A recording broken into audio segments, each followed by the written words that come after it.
My name is Katie Calcaterra. We're out here with the data center, Pocono Data Center Resistance. We're at JT Lambert in East Stroudsburg. Today is May 6, 2026, and we're about to have a special meeting with the Smithfield Board of Supervisors. They had called a meeting on April 26th to approve a zoning ordinance that they had worked on, but so many people showed up at the meeting. We organized and just made the public aware of what was going on, and there were about 130 people that showed up. So due to sunshine laws, they were unable to have the meeting, so they called this special meeting here at the auditorium so they can fit everyone, and they changed the agenda to essentially, based on our recommendation, invoke a curative amendment, which allows them to put a pause on all data center applications for 180 days because they admitted that their zoning ordinance was not strong enough to protect our community. So we're here tonight to vote to invoke that amendment, to pause, but also to give our suggestions, requirements that we think they need to add to the zoning ordinance to protect us: noise violations, setbacks, studies before they put a data center in to test, what is the water quality like now? Because basically if they don't do all those preliminary studies, they have nothing to compare it to. So we spent the last 6 to 8 weeks just every day working to gather as much information as we can to give them this information for the zoning ordinance here, and also to educate the public. Not much information was going out, so we made it our mission to bring everyone in and break it down into plain language about what's going on. People are, I would say, angry. I would say anger and rage are some of the top emotions.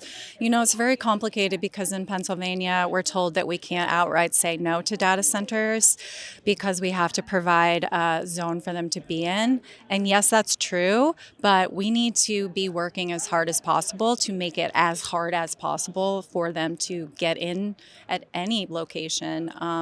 It's challenging too. People are really scared, I would say, also because every zone in this township has people living in it. So people are scared, people are worried, people are angry.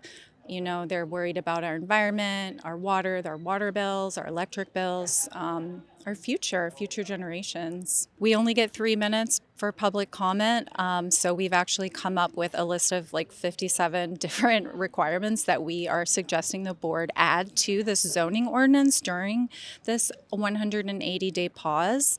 And best case scenarios, they listen to us and they put all of those in there because it's things that are as simple as testing water quality. So best case scenario, they put all of those in there. And also best case scenario, we already have an application in for a data center. Unfortunately, came in before the board approved the zoning ordinance. That's a whole other thing. But best case scenario, we can also prove that this developer who got his application in is completely financially, in debt and has broken many promises to many other townships. So best case scenario, we don't even go through with this application and we don't even have a conditional use hearing for this guy.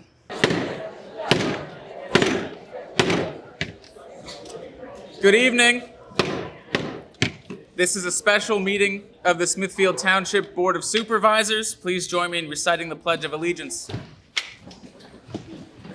I pledge allegiance to the flag of the United States of America and to the republic for which it stands, one nation, under God, indivisible, with liberty and justice for all.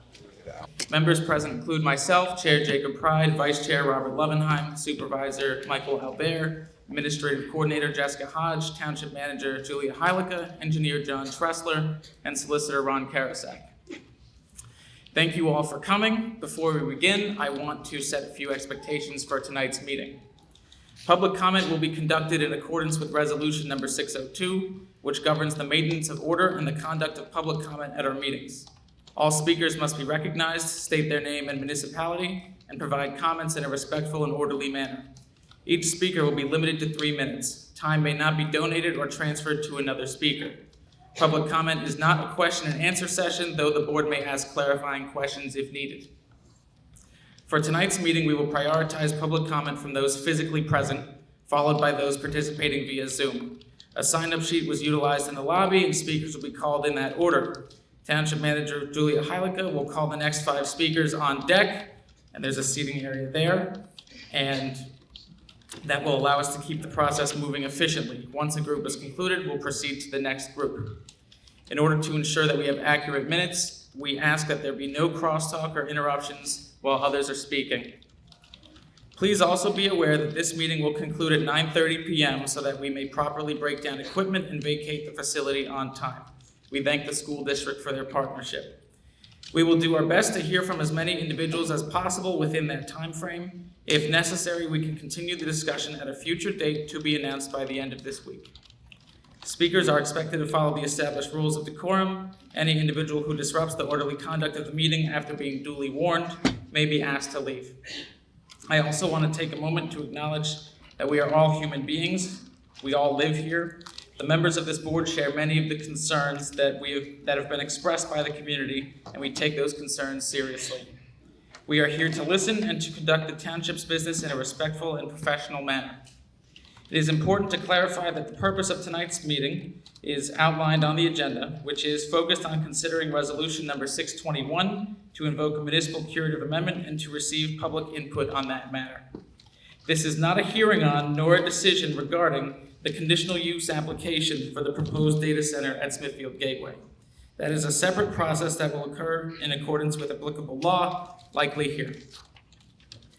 We are also not voting on an ordinance this evening. A curative amendment is the first step in a formal process under Pennsylvania law that allows the township to review and amend its zoning regulations. This process is being undertaken in response to concerns raised by residents and to allow the township time to study the issue, receive public input, and consider whether additional protections are appropriate. Following invocation, the township has up to 180 days to prepare and consider potential amendments to the zoning ordinance. During that time, drafts may be reviewed by the Planning Commission, which is Township Planning Commission, and the Monroe County Planning Commission, publicly discussed and ultimately considered by the board at a future meeting, also likely here. It's important to understand that municipalities in Pennsylvania are required by law to allow data centers somewhere in their township. The township cannot simply ignore or entirely avoid regulating a use under Pennsylvania law. Tonight's discussion is about how Smithfield Township should address and regulate these uses moving forward. Before proceeding, I'd like to introduce those present this evening, to include myself, Chair Jacob Pride, to my left, Vice Chair Robert Levenheim, to my right, Supervisor Michael Albert, Township Manager Julia Heilica, Administrative Coordinator Jessica Hodge, Township Solicitor Ron Karasak, Township Engineer John Tressler. With that said, we'll proceed with the agenda. The only thing we have this evening, the first item under new business, the consideration to adopt resolution number 621, invoking municipal curative amendment regarding data centers and related uses. Procedurally, what I'll do is I'll entertain a motion, wait for a second on that, the board will have discussion, and then we can have comment on that. Just know that that is distinct from the input on the data centers generally. That is the second item, so if you have comments about how we can regulate them, not whether or not we should add additional regulations, that would be the appropriate time to speak. So with that said, do I hear a motion on resolution number 621? I'll motion to adopt resolution number 621, invoking a municipal curative amendment for data centers and related uses. Okay, motion by Mr. Albert. Do I hear a second? I'll second. Okay, I'll entertain board discussion. I'll take it. Go ahead. Thank you, Jacob. So, for those of you that were at the last meeting, you know we couldn't have the meeting because there were so many of you very interested, which is great. So we're here today, and that last meeting, the goal was to, there was an ordinance on the agenda, and that was going to add a few additional restrictions from what are in place on the present ordinance around data centers. Afterwards, I did go out in the audience and speak with a few people, and some of whom highly encouraged us to adopt a curative amendment, which does a few things. It doesn't protect us indefinitely, for sure. It protects against certain challenges to our existing laws. And I, for one, was feeling that if it built a level of trust with the community, we should certainly move forward with that. The biggest, I would say, risk that our township faces in doing a curative amendment, as opposed to simply changing the ordinance, which we could also do, the biggest risk is that you can only use a curative amendment once every 3 years. And in this township, the last 2 that have been done were, one was around drug rehab centers, and then the other one was around distribution centers or warehouses, giant warehouses. So it's hard to say what will happen in the next 3 years. If some other horrible thing will show up, it's possible. But for me right now, I think this is as good of a time to invoke this, to add some levels of protection for the next 3 years. And again, it doesn't, all it means is that we have 180 days to do a little bit more due diligence, but we want to certainly update our ordinance to provide as many protections as possible as we legally can to make it, I'm going to say something the lawyer may yell at me, but to make it as hard as possible to have a data center in our community. I think what Jacob sort of mentioned,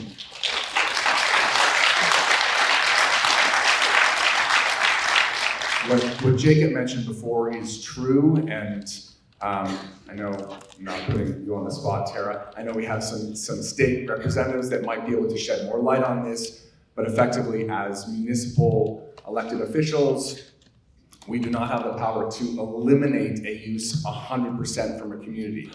And effectively, if you make it so the rules so that it really is impossible, you say it's impossible, but there's absolutely nowhere that it could possibly ever be, that can also be challenged. However, you can make it so unattractive to a developer, so difficult for the developer that they're not gonna want to put it here. And I think that's what we're going to try to do, and I think that's why we would like some input. Ultimately, it may not all end up in an ordinance that hopefully we will pass within the next 180 days, but it will provide that feedback, and so we can put as strong of an ordinance in place as possible. So that's my view on this matter.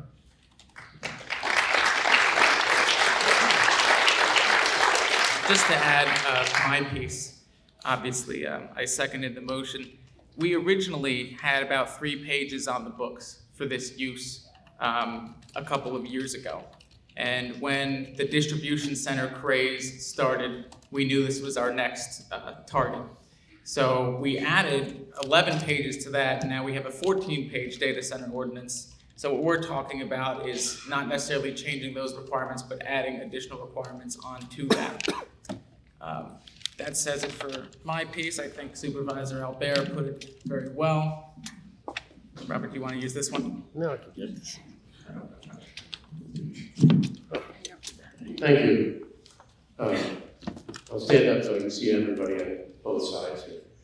I guess I'm the outlier here. I'm opposed to this 621, not for reasons of liking data centers, but I think we're better off revising the law that we passed last October, which already restricts data centers, and I might say it's one of the first and one of the best in the county. What this new ordinance does, that we're proposing, this curative amendment, is, to me, it just kicks the problem over the hill. By that I mean that right now, in the amendment, what we would do is we would restrict data centers to the industrial zone. Right now, they're in the ED zone, which is our commercial zone, which pretty much is along the 3 corridors, 3 big roads, and because there's not much available land in any one of them, it really is talking about the Smithfield Gateway project. So what it would do is, it would take it out of the zone where Gateway is, and that has nothing to do, by the way, with what the developer of Gateway has already filed as far as a permit to build one in Gateway, even though At this point, he has no builder, he has no prospective tenant. It's totally speculative. But whether that's true or not, let's just talk about this new amendment. What it would do was it would make it by right in the industrial zone. No. In fact, Robert, in the industrial zone, I have to correct, it wouldn't make it by right in the industrial I zone. think that's what I read. No, the draft ordinance 265, which was the start of this discussion, would have eliminated it from the economic development zone and made it a conditional use in the M1 zone only. That's what it would have done. Thank you for correcting me, but still, it moves it to some place where there are people living that don't want it either. The people in Lake Valhalla, the people in Ivy Ridge, the people on Joel Street, and that area around there, the people in Twin Lakes. So it's like, why is it okay to take it off this side of the hill and put it on the other side? My feeling is it should be a conditional use in both places so that we're not singling out one as being the only place where it can be. Now, wait a minute. If it's a conditional use, what this means is it doesn't get approved just because somebody wants to build it. We have to approve it. And we've done a lot of things in the past where we don't approve conditional uses.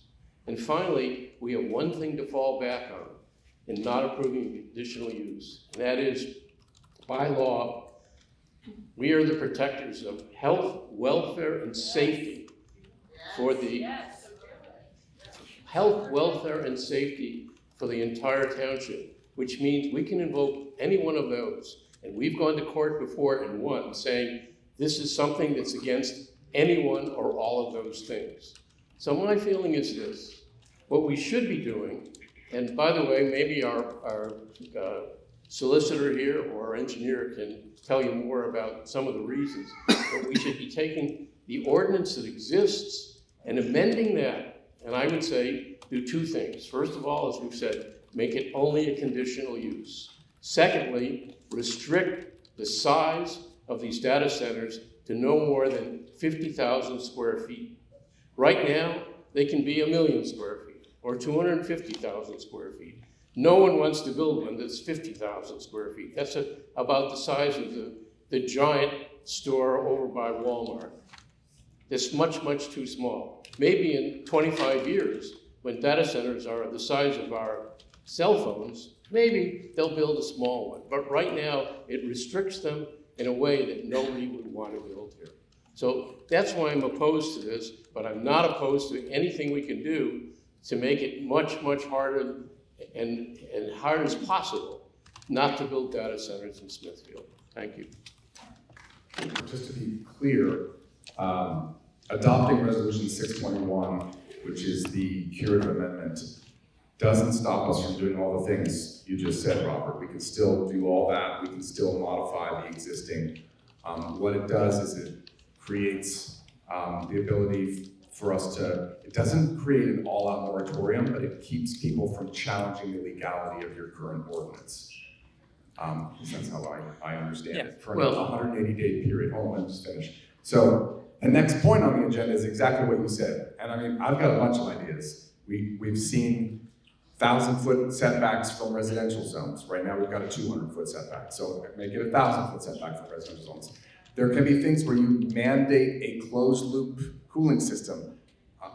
There are both. That protects you a little bit on the water, but more importantly, it also limits what the developer can do, and again, makes it less attractive. As long as we feel that it's legally sound to do these things, I think we can add those, and I'm all for having that discussion on the next point of agenda, and probably at another meeting, maybe 2 more meetings. But as it relates to curative amendment, I think the thing we're talking about right now is, do we want to add this 180-day period? Again, it's not a moratorium. That we've done some research and happy to talk about that a little bit more. But what it is because we can't go moratoriums, the state can, which would be great if the state would do that. But it does allow us to sort of protect ourselves from challenges to the legality of our ordinance. Michael is right in what he says, but remember, I'm saying 2 things that aren't in this 621 proposed ordinance. One is that it shouldn't be dumped just in the industrial zone on the other side of the hill. And the second is the size of it should be severely restricted.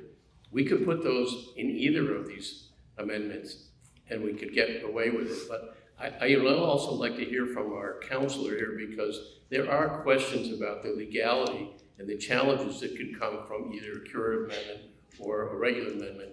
Ron, can you give us some thoughts on that? Thank you. Thoughts in what regard? As to the validity of the amendment, or I'm not quite sure exactly I think what Mr. Levenheim is saying is he's asking whether or not you think there's any liability in enacting a curative amendment or invoking the curative amendment process as opposed to a traditional amendment. I'm not sure if there is any liability going one way or the other. Certainly, adopting I'll say, a regular ordinance as you intended to do at the last meeting could move a lot more quickly than the municipal curative amendment process.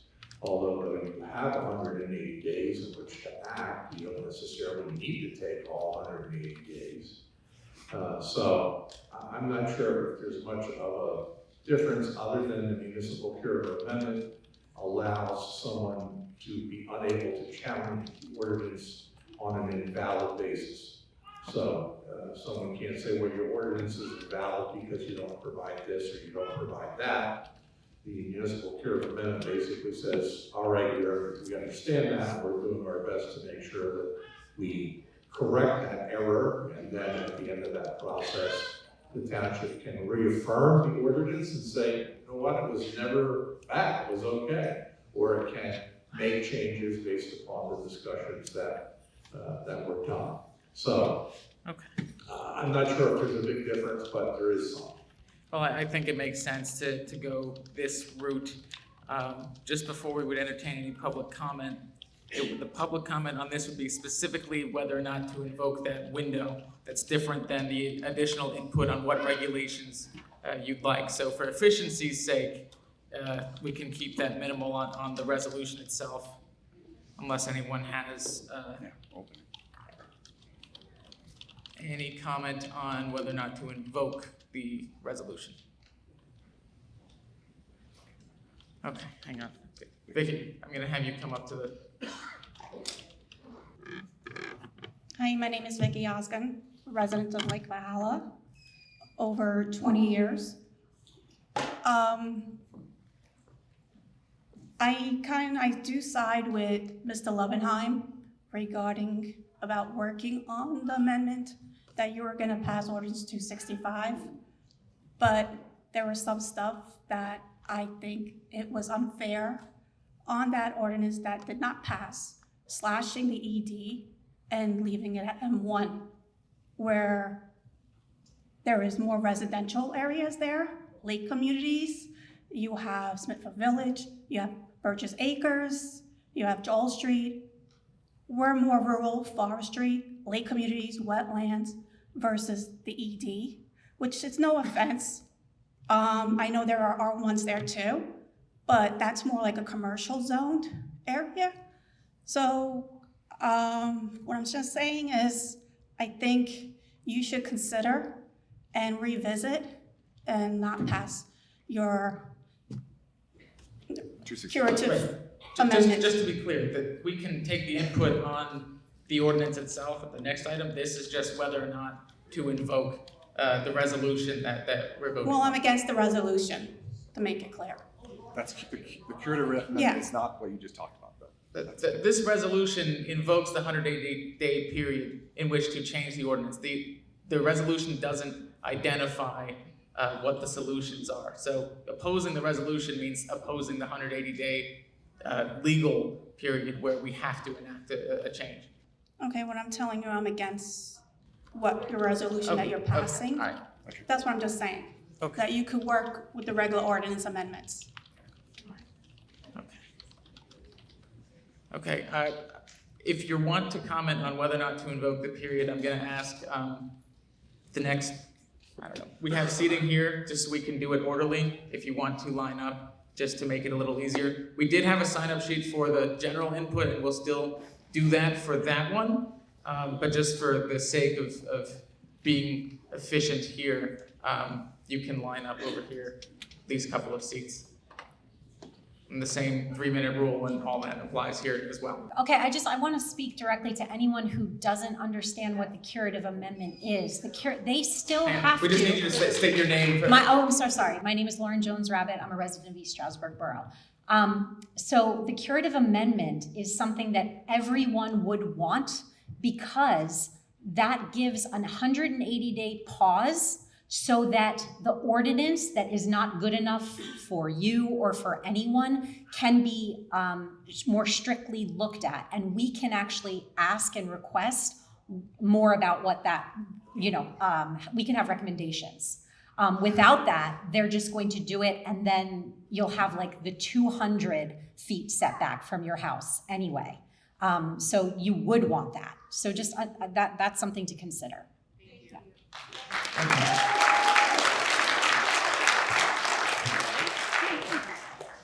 Hi, my name's Katie. I live in Smithfield Township, really close to M1 zone. I thank you so much for bringing up this curative amendment option because I think it is really important. What we all know is that we need to put more restrictions, especially related to so many things, but by just going forward and not taking this pause, we're not protecting ourselves. We're not taking the steps we need in order to protect our environment, our air, our land, our electric bills, our bodies, our children, everything. So this pause is what we want, just like Lauren said. They're doing this because we asked them to, which I thank them for. They're giving us this time to do it correctly, and they're doing it for us. So I think that we should invoke this amendment so that we can protect ourselves. Thank you. Oh, my name is Katie Calcaterra. To make it shorter. My name's Eduarda Pereira. I also live in East Stroudsburg. I wanted to thank the board for listening to us, especially after what happened last time. I am in full support of the curative amendment. It's truly the only way we're going to get the adequate time to discuss, to have them be able to hear our thoughts and process all of that. If we don't put it in, we are not protected from other applications that could come in. So anyone that is against this, I think you would really have to question that.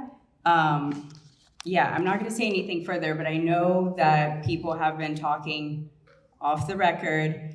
So again, I'm just gonna stress, we should all be for a curative amendment without saying that. Thank you.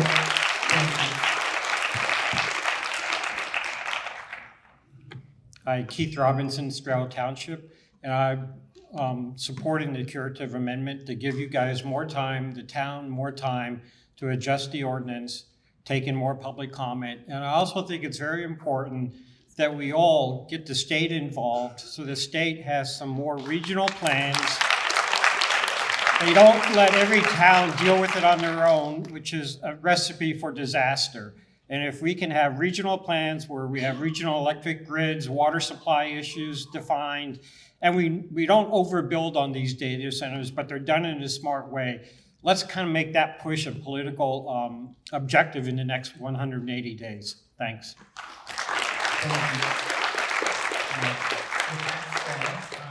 Call for a vote on that item.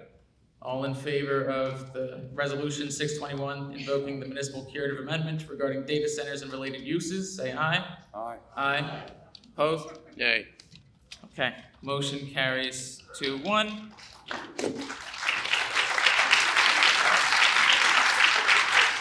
So next, this is where the input really makes the biggest difference. This is public input now on what that amendment would look like. And I think we did a pretty good job setting that framework there. We're gonna follow the same 3-minute rules, and we have a sign-up list that we'll go with first, and Can I say something? Just quick. go ahead, Mike. Good, great, thank you for your support so far. Just want to reiterate in this process, I mean, you're welcome to say whatever you want. Obviously, this is your time. Just saying absolutely no data center ever again, is not our power. That will be at the state level. So what we're looking for is strong ideas on how to make it so unattractive that no one will ever build a data center in this community. That can help us make a law as strong as possible. So I just want to reiterate that point. Yeah, thanks. Just lastly on my end, because I think we expressed a couple of ideas from Supervisors Albert and Supervisor Lovenheim about other regulations that we can add on. I think this is obviously the framework to do that, but just kind of note, unfortunately, in other jurisdictions like in New Jersey where they are able to ban uses outright, they have some other regulations too. So we're going to listen to what other places have done, but we have to do it under Pennsylvania law, which might be a little bit different. With that, I will let Township Manager Julia Heilica call up the first few folks that signed up to have input. Okay, hi, my name is Eduarda Pereira. I'm the co-founder of the Pocono Data Center Resistance Group. Our goal is to ensure we have the most restrictive ordinances possible to protect the well-being of our community, our resources, and our wildlife. As an artist, I see the magic and beauty of this land, and I cannot sit idly by knowing the harmful effects these data centers inflict. Data centers drain and poison local water supplies, disrupt migratory patterns of wildlife, and impact sensitive communities and our nervous systems with their perpetual vibration and noise pollution. Our group has researched ordinances from Montour County, Delaware Water Gap, Pocono Township, as well as model ordinances by establishments such as Food and Water Watch and Penn Future. I'd like to enter into the record this document which lists all of the best clauses taken from these ordinances in hope that the board will thoughtfully consider acquiring these into their final draft. We plan to make this document publicly available for all to be able to access. Here are a few suggestions for actions that would strengthen the current future ordinances. 1, require disclosures of biocides, descaling, and coolant chemical agents being used in data centers' closed-loop systems. We need transparency for proper safety assessment as part of the conditional use.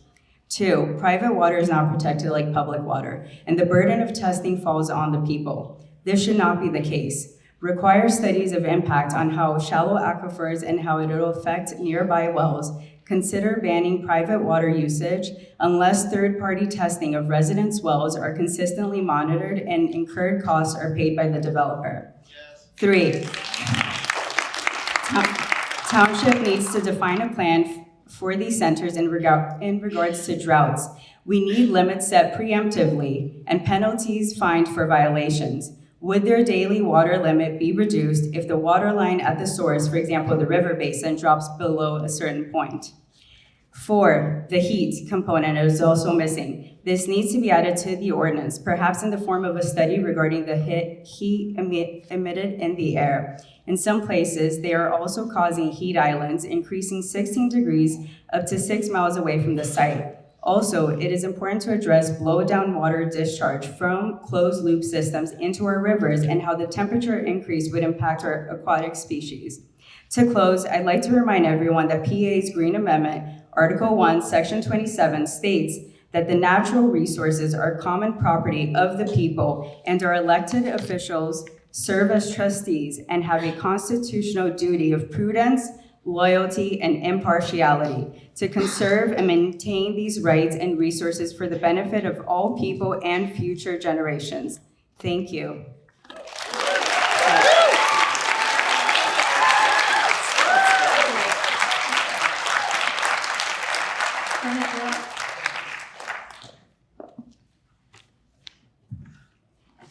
Good evening, everybody. Thank you for coming. My name is Bennett Daniels, born and raised in Delaware Water Gap, currently a resident of East Stroudsburg. I'm going to talk about the impacts of sound and vibration and how we can improve our ordinances. I'm a clinical speech pathologist with a master's degree from Temple University. My graduate education included extensive training and research in audiology, diagnosing and treating hearing disorders, acoustics, the physics of sound, and how vibrations are produced, transmitted, and received, including their interaction with environments, and most importantly, psychoacoustics, the study of sound perception, which is not only how we hear, but how we react to and are psychologically affected by sound. Ordinance 265, Section 4 is certainly an improvement over 260, but it is still missing critical protections for our neighbors. The maximum allowed decibels in the ordinance are A-weighted. Decibel-weighted A, this is gonna get nerdy for a second, measured frequencies to match the frequency range of human hearing. This is great for general noise compliance and great for developers. However, data centers produce low frequency noise and vibrations that these measurements miss entirely. These low frequencies are described, and I have this in all caps, psychologically intrusive. We may not be able to explicitly hear them, but we feel them. Exposure to these frequencies has been proven to cause sleep disturbance, cardiovascular stress, cognitive impairment, anxiety, and can affect pacemakers. To compound the issue, and this is the most important thing, the audible volume is not the biggest problem. It is the continuity of sound and vibration. Continuous exposure compounds the problem. A data center that will be a permanent, continuous, 24/7 source of low-frequency sound waves that cannot be managed with traditional methods. I saw, just for an example, a developer that proposed, we're gonna build a wall and put some bushes there. Not enough. These frequencies can be measured 2 miles away from the source. They can travel through concrete walls, densely packed trees, and forests. They are the most difficult sounds to mitigate and often the most overlooked. I forgot where I am. Here we go. Sound studies going forward must include, and I can help everybody with this, A-weighted and C-weighted measurements to determine compliance. This will make it much more difficult for them. The sound and vibrational studies must include longitudinal measurements over time. The sound and vibrational studies must measure amplitude while the backup generators are running. The sound and vibrational studies must account for the audible and inaudible frequencies and their amplitudes, not only at the developer's property line, but at property lines of nearby residential properties where people actually live, and at the property lines of non-adjacent but proximal medical facilities, childcare centers, you name it. I will submit my full recommendations to the board. Thank you for your time.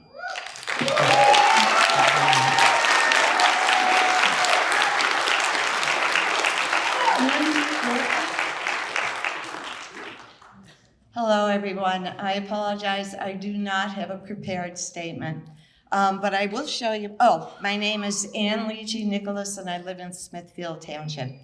But I will show you my sign, and it says to support the statewide data center moratorium. We really don't have what we need to have in place before these things descend upon us. And the other side of my sign is no data center, even though you said that is not an option, okay? So I want to submit my sign as my statement, but I do reserve for future meetings to be able to contribute more. I've been a resident of the Poconos, I hate to say how long, for decades, 5 decades. And over that time, it seems to me that anyone that's got a few dollars, comes into our community and exploits it. And earlier today, before I walked into the building, I used that terrible word, rape of the Poconos. I'm sorry. This is more an emotional thing, so I'm not giving you all the wonderful reasons that the prior speakers, I applaud them and the information that they provided. But I support whatever it takes for our township to do the right thing. And as Roberto said, health, safety, and our future generations. I look across this room and I'm happy to see that there are some young people here. There are many senior citizens here because we are on a fixed income. And the big fear about these data centers are fears. One, it's going to suck up all our water. We already have water issues, and it's going to increase our electricity costs. So, the buck stops here, and we can't take any more hits financially. So that's kind of where I am right now at this moment. I would be happy to work with all of you for the next 180 days, whatever I could do to support doing the right thing and being on the right side of history. So, thank you. Thank you.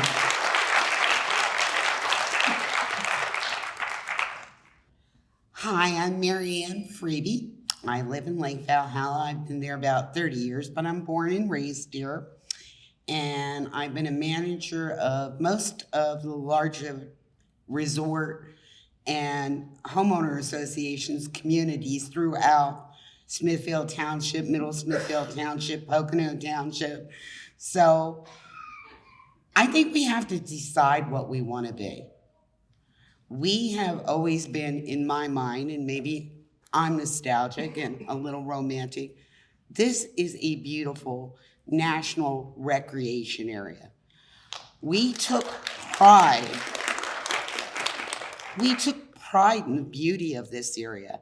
And if we don't do now what we have to do to protect it, take one look at Penn Hills, take a look at Mountain Manor. If that doesn't break your heart, Shawnee just closed. They're still maintaining it in hope of selling it.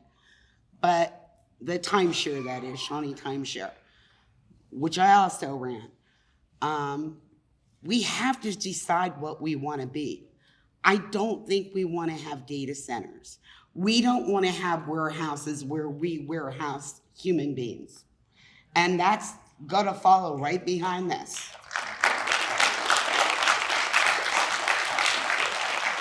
So whatever the board establishes, we have to look forward and decide what is Smithfield Township, what is Monroe County, what is the Poconos going to be? And that you just gotta keep at the heart of it, because everybody comes here for a reason. And that reason was nature, the beauty of the Delaware River, the harmony of the diversity in this area, the safety of the drinking water, the fresh air, the beautiful animals, deer, bear, foxes, raccoons, beavers. Everything that we do going forward is whether we maintain the beauty of this area or we destroy it. And I have grandkids, and I want them to have more than what I had. And I had a beautiful life in Cherry Valley growing up. We could play in the streams. We could pick watercress and eat it right out of a pond. We carried a little salt with us. So just keep in mind what we were, what we want to be, and the safety of that for our future.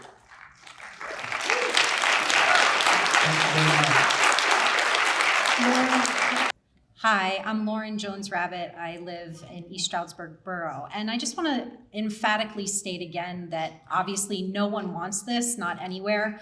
As far as the current ordinances are concerned, I'm just here to talk a little bit about the 200-foot setback, which is absolutely ridiculous. It's so grossly inadequate, it doesn't make any sense as far as for protection from this hellscape.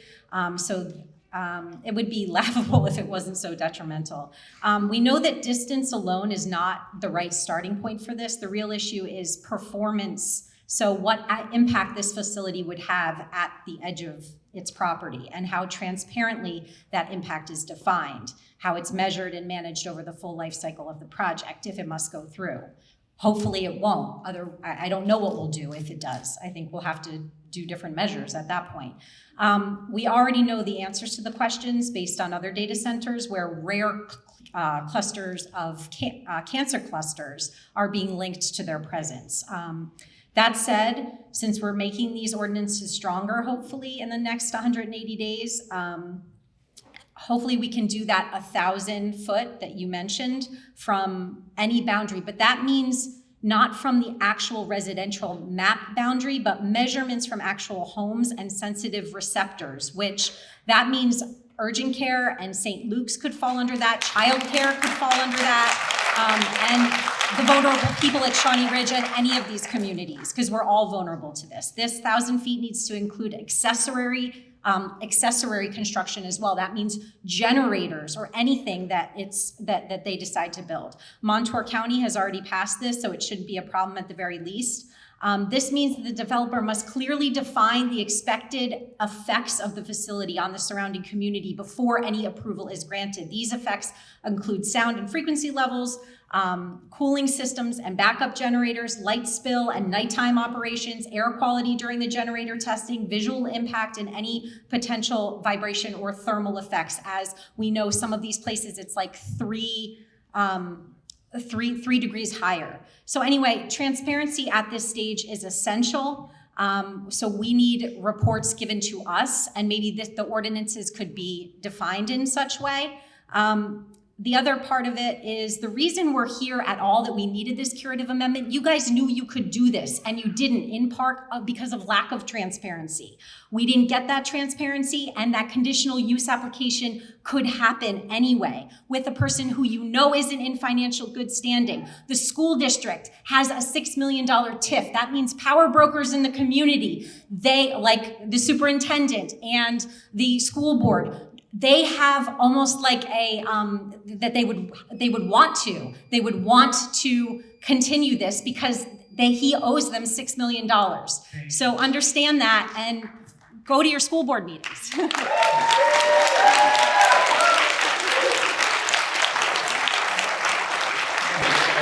just want to emphasize, though it's not a Q&A, I just want to emphasize that if we could have done this before then, we would have. So the nature of the timeline, Julia can explain exactly when that was, but that would have been an option, but for the last time, 3 years ago, we utilized this process. So I'll let her explain that. Yeah, so that's when we did the curative amendment process for solar fields and distribution centers, or warehouses, excuse me. That 3-year time limit expired on March 27th of 2026. That was 2 days after the Board of Supervisors meeting on March 25th of 2026. The plan was to hopefully put it on the agenda for consideration at the April 8th meeting. The developer submitted before that meeting, so even if we had invoked it at that April 8th meeting, it wouldn't have mattered because the application was already in. So that is the timeline for that. Thanks, Julia. Sir? Hi, my name is John Ballas. I am a resident of East Stroudsburg. I've been in the Poconos all my life, and I apologize if I stutter. I'm a bit nervous myself. Everyone has some great points, but I would like to talk about, as Mr. Michael, you clarified, as making it difficult as possible to make data centers being built here. One of the ideas I'd like to propose is actually a law enacted back in 2010. It was the Covered Device Recycling Act. And what this law required was that manufacturers to fund recycling programs and prohibit certain electronics from being landfilled. However, due to mounting operational issues and recycling access problems, it was repealed in 2022. So currently, Pennsylvania does not have a statewide e-waste recycling law in place. If we can enact just bring this back or a new e-waste law, it is very possible that these data centers could not be built.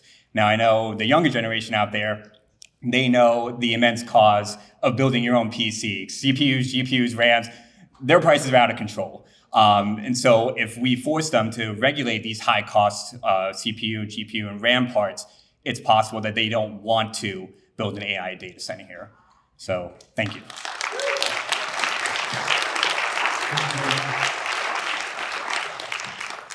Hi everybody, Tiffany Drake.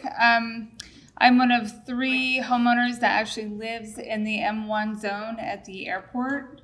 I feel like I'm often overlooked when businesses are opened and ordinances are ignored. My recommendation is, 1, turn all of those residential homes back into residential zoning, and then increase the buffer to 1,000 feet. Also, I've noticed a lot of the wetlands on there, like in that area, they're not protected, they're not on the county map. If we can have the township go through and have somebody delineate all of the wetlands in that area, that would restrict the zone and make it even smaller for the building, for the data center. So that's it. Thank you.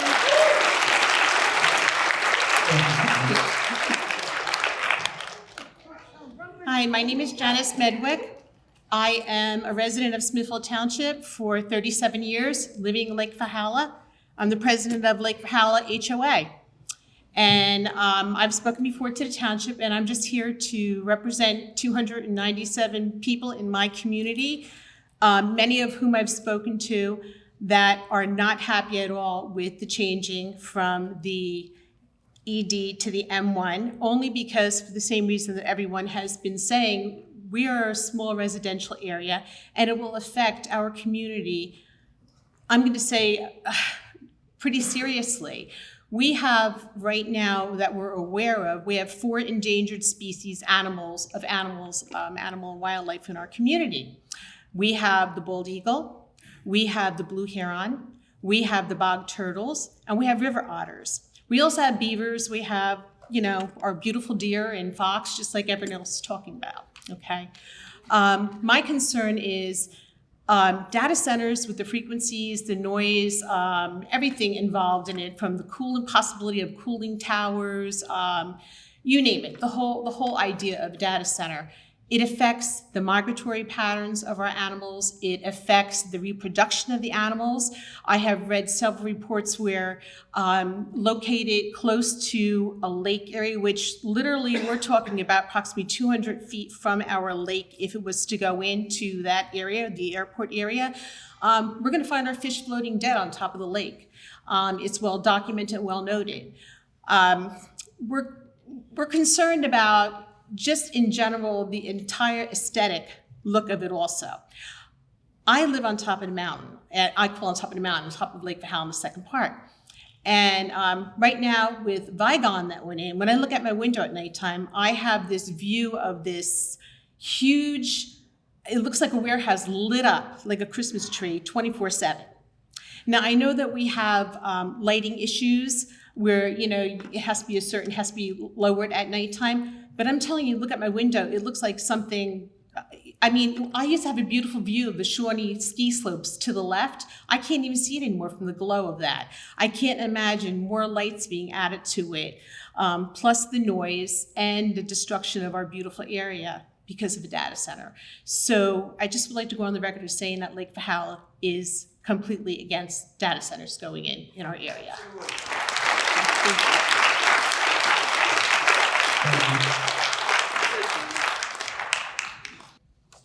Hey guys, my name is Anthony Gilbert. I live in Smithfield Township. Actually, my property, my backyard is the old Mosier's Dairy, so this is literally going to be built in my backyard. I'm not hyper political. This is actually one of my first political things that I've ever came to. I am a youth sports guy that I have over 1,500 kids in our programs across the county.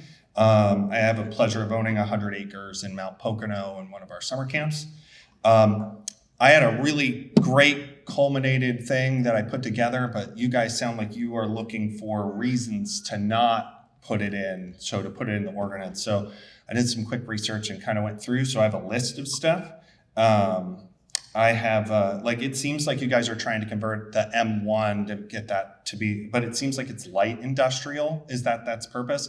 And it seems like this data center is more of like a heavy industrial style thing. So you're talking about infrastructure and behind Wawa. That doesn't make any sense. And moving it next to residential homes and Lake Valhalla and stuff, it's you're talking about small scale because that's what we are thinking about. So I think the restrictions for that is more, you should designate a heavy industrial district, and in that district, put in your things to make it so restrictive that they won't be able to do it. So you can place it in an area, putting your 2,000 foot set. Because let's be honest, in the Poconos, is there no wetlands ever anywhere? Everywhere's a wetland, right?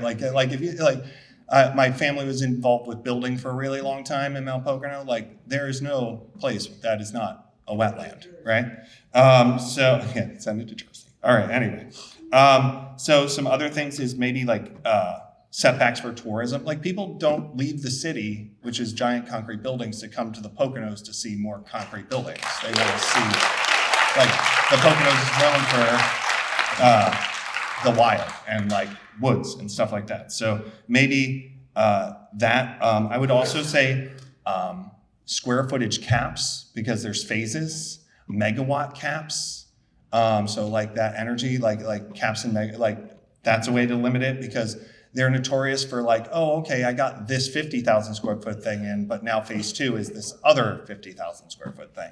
I've met the guy from Legends. He is a crafty person that is not, he's smart, and he is not forthcoming with what he does. I've had more than one thing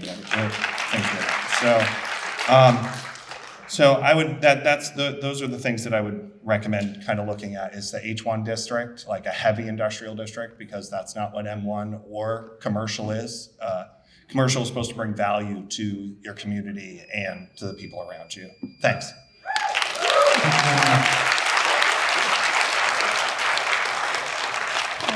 I just want to add one thing before you speak. So I've heard the light industrial versus heavy industrial argument. I think it's a fair one, but just so you know, we only have one M1 zone, which is just industrial. It doesn't specify light or heavy. So if we're going to look for another place to put it, there's a good chance that the other land would be existing commercial or existing residential. So we have to be very careful about that. It's not necessarily a choice of, can we hide it over this place? I wish we could. We have to kind of be very nuanced about where that would be. And that could be a suggestion that someone speaks on later, but I just want to give that clarification. Hold on. Hello. Well, one thing we really haven't defined is, where's the M1? It's the old airport. That's what we're talking about. And the paper mill. It's the paper mill, but of course you can't build it on top of the paper mill. So we're talking about the old airport is the place where we'll be. Alrighty, my name is Jasmine Diaz. I live in Bert Township. I'm probably not going to be as prepared as my fellow peers. I kind of did more of like a rush job trying to figure this out, and then as we were going through it, kind of brought my questions down to a little bit less. But overall, I think that for the ordinances we could add to make it a little bit more difficult for the data centers. Are they required to report on their emissions and share their emergency preparedness plan? Like, how much transparency are we forcing them to come forth with? Because a lot of it seems like it's, if you give them more hurdles to get over and how transparent they have to be with you, it's a little bit more difficult. Where in fact, specifically, would they be drawing their electricity from, and are we requiring them to build their own wind turbines, solar panels, other alternative energy sources, so that to meet the demands, so that it's not going to just be passed on to the residents and things like that. Just overall, are we putting in place different things to make sure that they're paying their fair share, so that the electric and financial burden, along with different water sources, aren't going to be passed on to the residents? Are there going to be, everybody keeps bringing up how much vibrations and noise and different things that these data centers produce. So are we going to have just things in place for the noise ordinances themselves? Data centers, when I was looking it up, they can generate noise exceeding 90 decibels, while anything above 85 is considered harmful. So are we going to put things in place to try and limit that, since they are technically 24/7 facilities? Is going to be more of a limited time that they could be doing, be in operation throughout the day. Just overall, is there going to be an increase in limiting their electronic waste and noise pollution, to make sure that we know all the things in place for them to have to get rid of those things, I guess. Yeah. Thank you very much.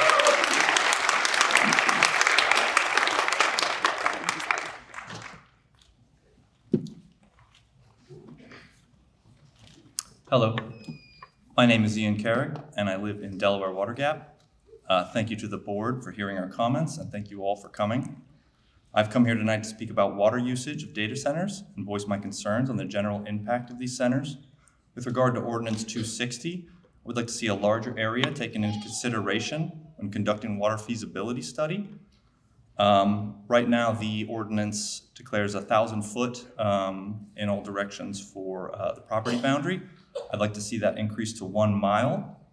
And that also includes for all surface waters, including perennial, Intermittent streams, rivers, lakes, reservoirs, ponds, etc. also increased to 1 mile.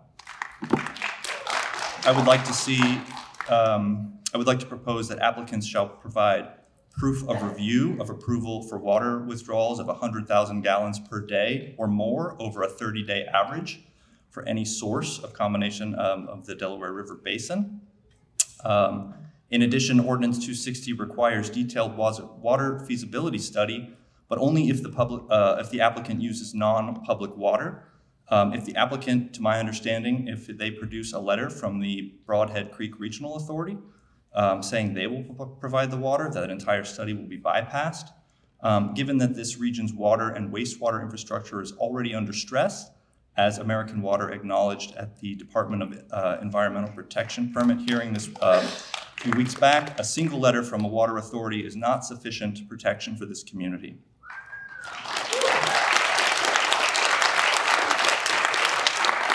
In addition, American Water has also stated that the area does not have sufficient capacity for new development. We're already at our capacity there. So I'm asking the board to require a full Act 537 sewage planning module review demonstrating that this facility will not overwhelm a system that American Water itself has publicly stated is already at capacity.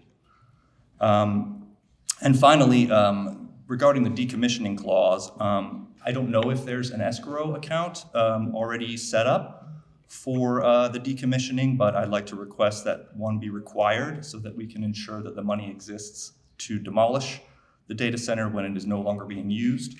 And then finally, on a more personal note, I find this area truly wonderful, and I'm not a religious person, but I often compare it to the Garden of Eden. I am by no means a cynic when it comes to technology. It has the power to cure cancer, but what is the point if that power dumps the very chemicals into our streams and rivers that cause cancer in the first place? Thank you.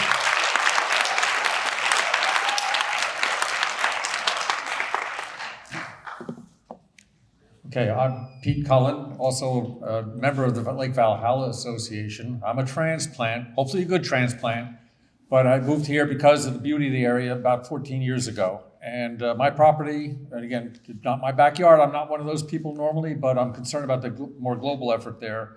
I am at the corner of the airport, and I actually bought a piece of the airport several years ago to put my dream home on.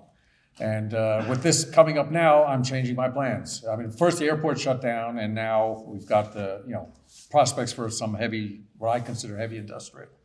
So I just wanted to make, I'm an engineer, so I'm going to just go through bullet points here, and I have 20 seconds per bullet point. But anyway, just some facts to consider. You're talking about 50,000, and that's what made me come up here and speak. Then I had to start writing my notes. I was just coming here to learn tonight. But you say 50,000 square foot, a 50,000 square foot data center is still 10,000 kW, 10 megawatts. That's 7,000 homes. Smithfield Township, I had to Google while I was sitting back there, has what, 8,000 people living in it? So let's just put things in perspective from one facility. So you want to keep that. You also want to check with, I'm in Med Ed territory, but the boundaries are all over the place with PP&L, but you want to make sure that they have a revenue credit that will that'll ensure that the data center will pay their fair share for the new infrastructure required, not increase we talked about back there, generation capacity, transmission charge.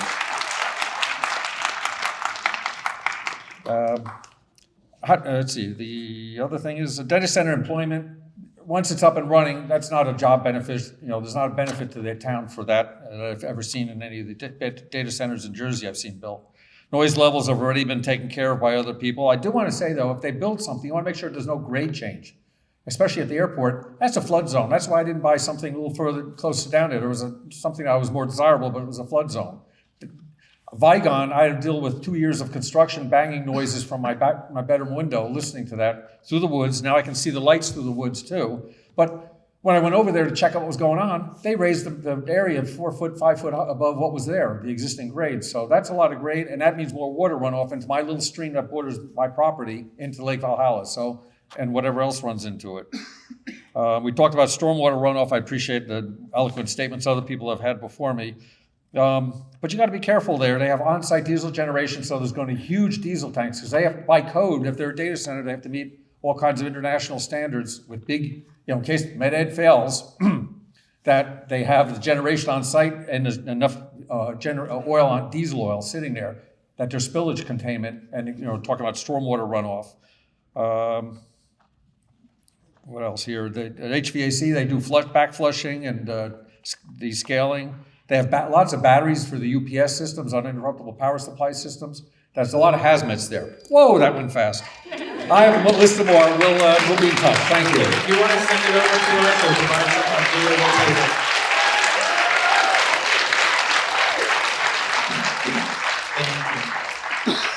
Hi, everybody. My name is Ashley Simmons. I live in Middle Smithfield, specifically Castle Rock Acres. My stepdad bought the house in 2001. I've lived in West Virginia the majority of my life. I dealt with my water being poisoned by coal chemicals, MCHM in 2017. I just came here honestly to really cite the effects of data centers. They found surface temperatures increasing by an average of 3.6 degrees Fahrenheit after a data center started their operations, and in extreme cases, nearby temperatures increased by up to 16.4 degrees Fahrenheit. Amazon is set to pay $20.5 million to settle allegations that 2 of its Oregon data centers helped contaminate groundwater. A woman who lives 1.6 miles from the Meta data center in Wisconsin speaks out as she says their water system has been completely destroyed. She says there is a discharge that turns the entire river like milk. She paid for testing, found extremely high levels of heavy metals. JP Morgan Chase data center in Orangeburg, New Jersey. In return for nearly $77 million in tax breaks, the project promised to create only exactly 1 permanent job. The water that gets bled from the system has to be evaporated. It doesn't stay in a closed loop, it's a myth. Instead, millions of gallons of local water evaporates into the sky. Big tech sells us a myth about sustainable closed loop, but the sheer heat of modern AI servers require them to drain millions of gallons from local reservoirs to act as a liquid heat sink while simultaneously dealing with forever chemicals. Data centers are devouring water and power at a scale that most people can't even comprehend, while communities are left to deal with the consequences. They worsen our air quality, strain our local power grills, and they will raise our utility bills. You're asking us to permanently poison our land for a few short-term economic gain of a very few. Thank you so much.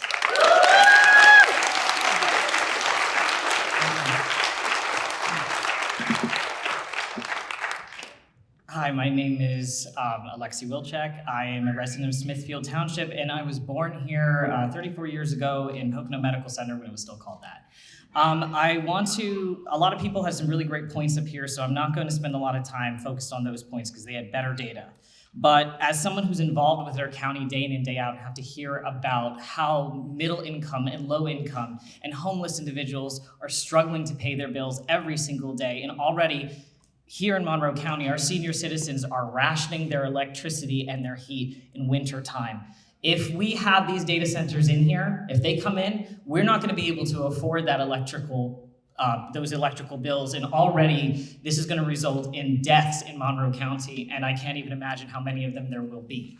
So that is one of my main concerns. One of my main concerns is also the fact that this is a tourist location. We have snow-making machines on our ski slopes. Do we really think that this is not going to affect tourism in this area, specifically to our ski slopes? And if we look at that alone, that's going to massively impact our income into this area.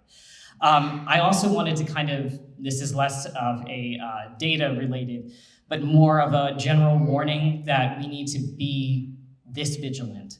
So just 3 years ago, AI was introduced to the public and it was packaged up into this pretty bow labeled free. And then here we are 3 years later fighting massive corporations as they ramrod these data centers down our throats. These are massive surveillance centers. That is what they are. So, yes, our privacy as citizens of this country will be exploited and sold to the highest bidder. That is the outcome. If they call these data centers what they actually were, which are surveillance centers, most everyone in the United States would realize what critical danger we are actually in. This is a monster whose exact shape we do not know. A monster who mimics our voices and our humanity, but is not actually human. That monster overnight crept into our phones, into our homes, into our research, into our art. And in 1 year, it devoured everything humankind has ever digitalized. Do we really understand that? These data centers are the temples we will build for this monster, and we will sacrifice our natural resources, our endangered species, our clean air, our precious waterfalls, rivers, lakes, forests, and inevitably the lives of our children at this altar. We do not know enough about AI, and there are no 3 laws to protect us.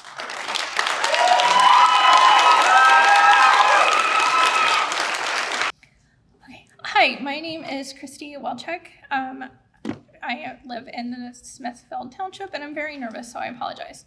Unlike my husband who went before me, I was not fortunate enough to grow up in the Poconos. I grew up in South Carolina, where the roads are flat and our fall season lasts about a week and a half in muted browns.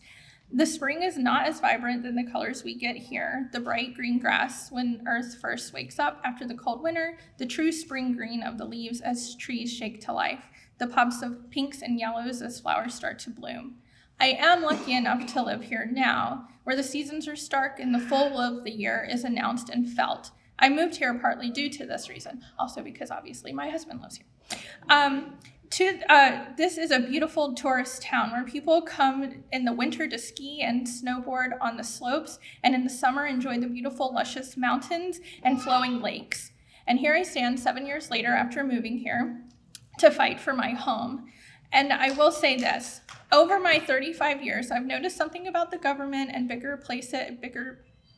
government about these projects. No one thinks about the long-term effects. Exploited, as mentioned by many people before me, but also the exploited electric prices, rolling blackouts, and siphoning up all of our drinkable water. I know the bigger guys don't really care about us little guys. The ones who can barely afford electricity prices as they are now, the ones who need the electricity for their jobs to be able to live, and the ones who are barely scraping by in this economy built for the ultra wealthy. With many data centers, this planet, the only one we can live on, will be destroyed. The tourism in this area will plummet. No one will travel to see a wasteland. I have fought my entire life to save this planet. Every school project, every time I get to speak, I speak out on saving the environment. But I never thought I'd have to talk about data centers and how they affect the environment. And at this point, I just have to wonder, will one not be happy until Earth is a desolate rock? Who will fight to keep the planet healthy and livable? Please think about the future, your children and your children's children. They do not want to grow up in a world that's dead and rotting. Why would you want that for them, and why would you want that for anyone in this room?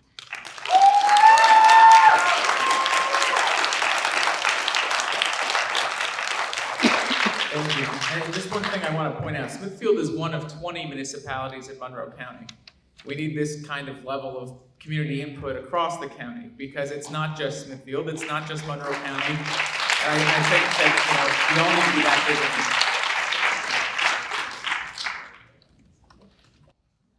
Hello, Kari Christensen, resident of Pocono Township.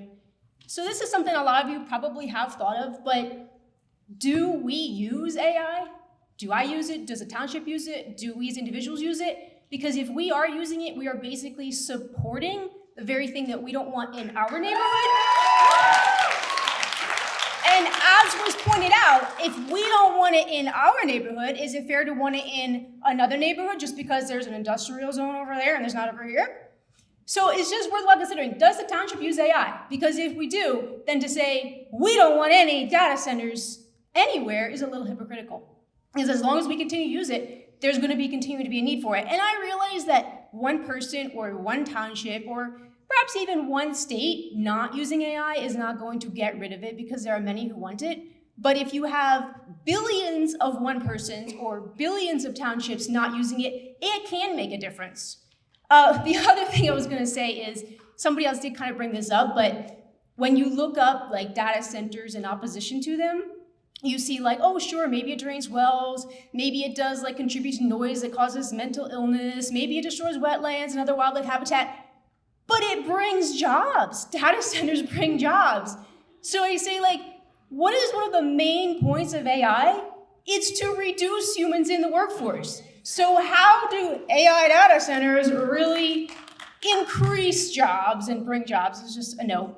So humans have creative intelligence. As far as I'm concerned, like, yes, we definitely mess up with that creative intelligence, but it by far beats artificial intelligence. Thank you.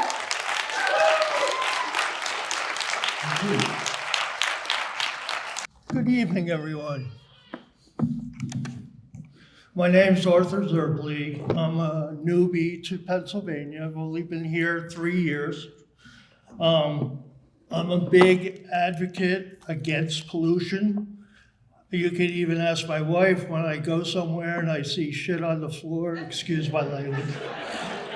I see stuff on the floor or on the ground in the parking lot. I start picking it up. She looks at me like, what are you doing?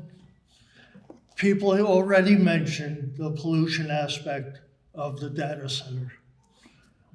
My concern is it a data storage center or a data collection center?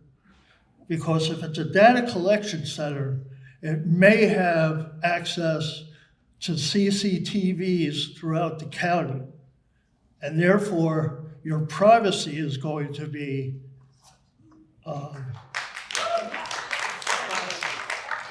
not good. So I tend to like my privacy, and therefore that's one of the things. I'm not a criminal. I'm not, I can't say that either.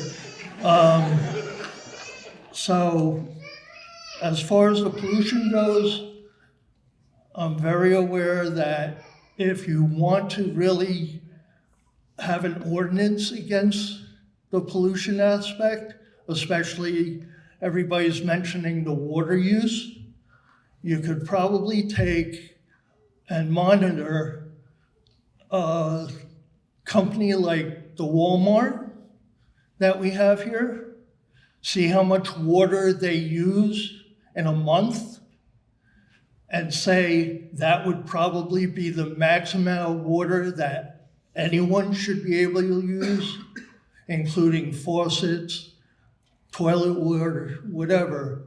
And therefore, if they can't match using that much water, then they shouldn't be able to have the center here. Thank you. Thank you.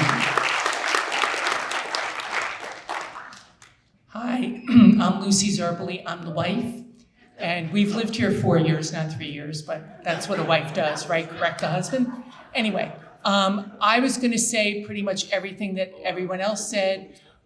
My emphasis is more on, somebody had just mentioned the Amazon settlement for the 20.5 million, which contaminated land water of over 100 square miles. That's ridiculous. The Delaware River, if we lose it, we might as well just close up shop and go home. $20 million for Amazon, it's less than 1 day of their net profit. They don't care. And I've seen this over and over again in my lifetime. We'll just throw money at something if we contaminate this or if we destroy this, if we whatever. And to them, it's nothing. To us, it's everything. So that's where I'm standing.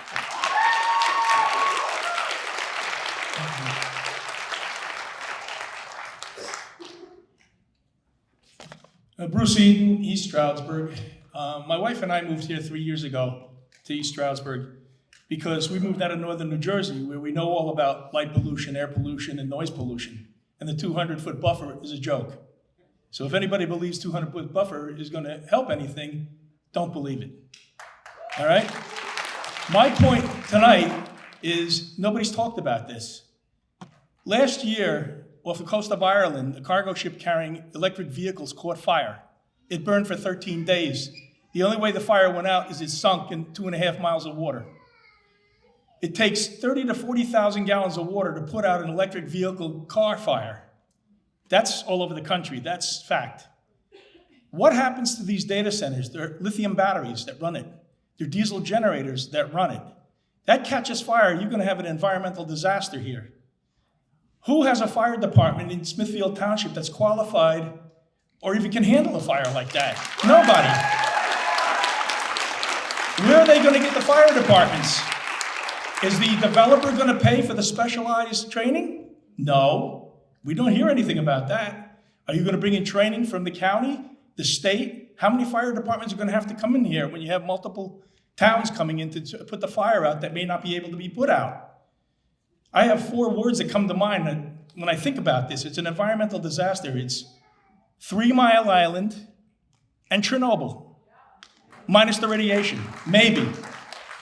We don't know that. So when you're talking about these lithium batteries, once they're done, they dump them in the ground because there's no place else to put them. They're solid pollution. So what are we talking about here with this AI in the township? You can't control it if it catches fire. You're gonna have air pollution where they're talking about micro and nano particles of metals, heavy metals, chemicals that burn. The diesel motors that run it are gonna catch fire. They're gonna burn. You're gonna have diesel pollution. So my position is no on putting this AI center in at all, period.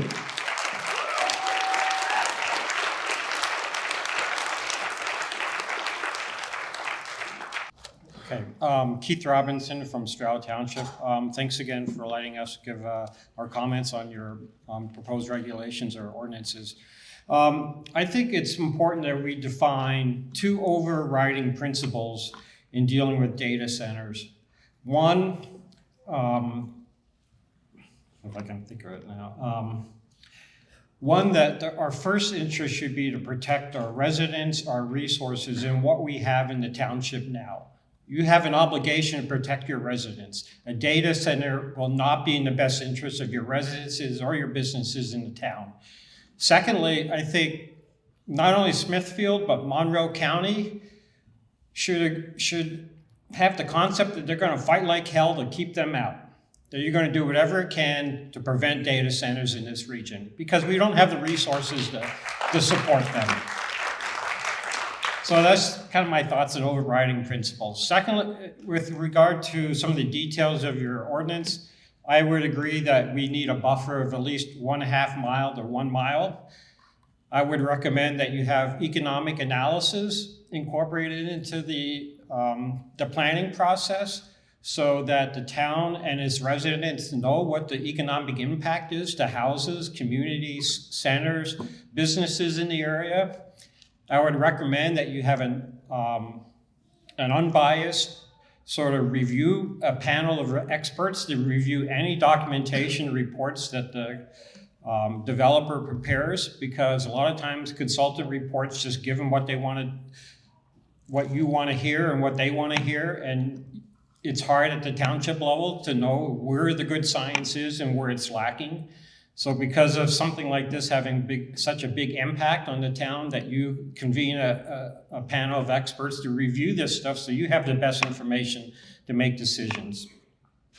As one speaker said previously, I agree. I think you need the developer to put up some escrow or bonding, even if it involves like soundproofing houses, putting up better vegetative buffers, whatever, to protect the township in the future and its residents, so there's some resources to protect them should this go through. Let me see. I think that's pretty much it. Oh, one last thing. We haven't talked about it, and it's rarely talked about in development projects. Climate change is real. The heat generated from these projects will increase what we see with climate change. Our hydrologic cycle is going to be heavily affected by climate change. So what you have now for water resources, we may not have in 10 years. In fact, drought will probably increase and become more severe in 10 years. So I think whatever kind of planning you do, you need to incorporate climate change scenarios in your planning. Thank you.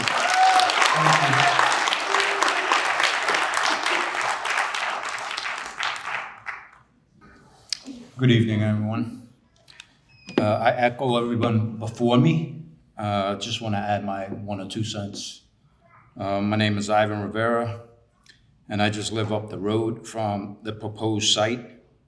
My family and I moved to Smithfield Township 25 years ago because we wanted a better quality of life, a peaceful community, a residential environment, and a place to raise our family.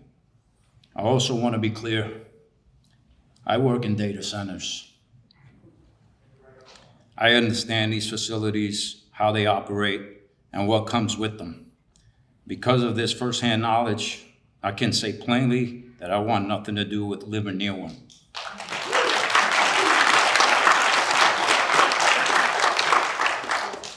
Let alone 2 of them placed next to homes. These facilities affects wildlife, brings constant mechanical noise, diesel generator testing, construction traffic, lighting, security infrastructure, and industrial scale utility demands. Even when well managed, they are not compatible. They're not compatible neighbors for residential communities. This is not an opposition to technology or progress. This is an opposition to placing the wrong project in the wrong location. I asked the township to protect the residents who already live here and consider whether this belongs near family homes. There are more appropriate locations for projects like this than in the middle of an established community. I support caps on power and water consumption and increasing setbacks, etc. Please put the long-term quality of life of residents first. Thank you.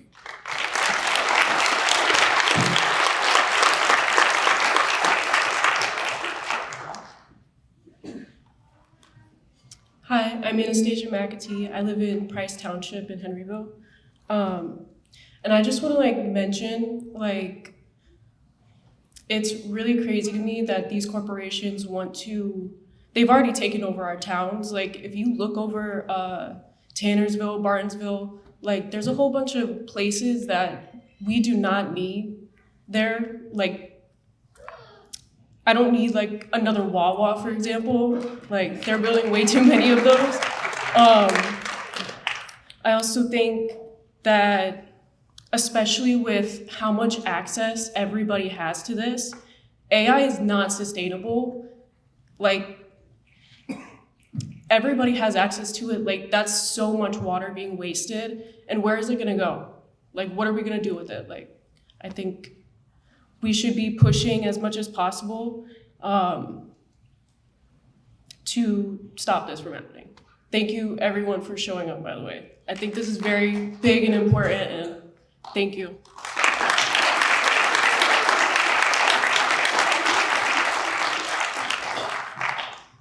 All right, Stephen Martin, Smithfield Township. I'm not gonna waste a lot of time here talking about how bad data centers are. That's the reason we're all here, but I've been fighting against a lot of data centers across NEPA and the Lehigh Valley, so I'm just gonna give a couple of policy suggestions. We talked about further setbacks. However, we should be talked about how sound is measured. It shouldn't just be measured at 1 point for a certain decibel. It should be measured at 500, 1,000, 2,000 feet. And these measurements need to be taken at different times of the year, potentially quarterly, because data centers will ramp up production and noise levels during the summer when it is the hottest. And that is probably the most important time we need to be measuring their decibel levels, because that is when we will have the biggest issues. DEP regulations on stormwater runoff and impervious square footage are not strict enough, in my opinion. We should look into, if possible, putting in stricter regulations, especially for something like a data center that is going to have very, very large amounts of impervious areas, and try to increase that as well. Someone mentioned earlier about recycling and e-waste. Chips for these data centers are only good for roughly 5 years without any sort of recycling regulation in place. That e-waste is going to pile up over time, especially as you upgrade these facilities, get new chips, new technologies come out. It will desperately pile up in a very short amount of time. Something that was proposed in Lower Mount Bethel is downward facing lights to protect our dark skies. To protect our dark skies, it is much more effective to have downward-facing lights and require downward-facing lights so that the issues that people have mentioned here before, looking across from the top of the mountain, they're not going to see shining lights in their eyes. They're going to mostly see them only pointed towards the ground or not see them at all. The M1 zone, it is away from most of our high-value waterways, but we should try as much as possible to keep it away from them, and that's the biggest cudgel you really have here, is to restrict. You know, we have a ton of wetlands around, but the more research and the more we can point out, here's a waterway, here's a wetland, even if they're private, you do have a duty as a township to try to protect that, and that is a good way you can try to fight against that. One of you mentioned size restrictions, but I think more importantly is restrictions on gigawattage, especially related to our local power plants capacity. And Lower Mount Bethel, their 1.3 gigawatt facility would basically take the amount of power that's equal to half of the maximum capacity of both power plants in the area. So researching our total possible capacity and limiting it based on that would definitely help to restrict the scope and size of projects. Thank you. Another is, I know a lot of municipalities require added green space back for what is deforested or destroyed. So especially with a project like this, again, with a lot of impervious area, possibly increasing it. Oh, I'm out of time, but we'll talk more about this later. Yeah, you can always do this and stuff by email too. Sorry, good applause. You can always send us the suggestions by email too, and we have some cards and a whole list, so we'll take that input too. Got Katie.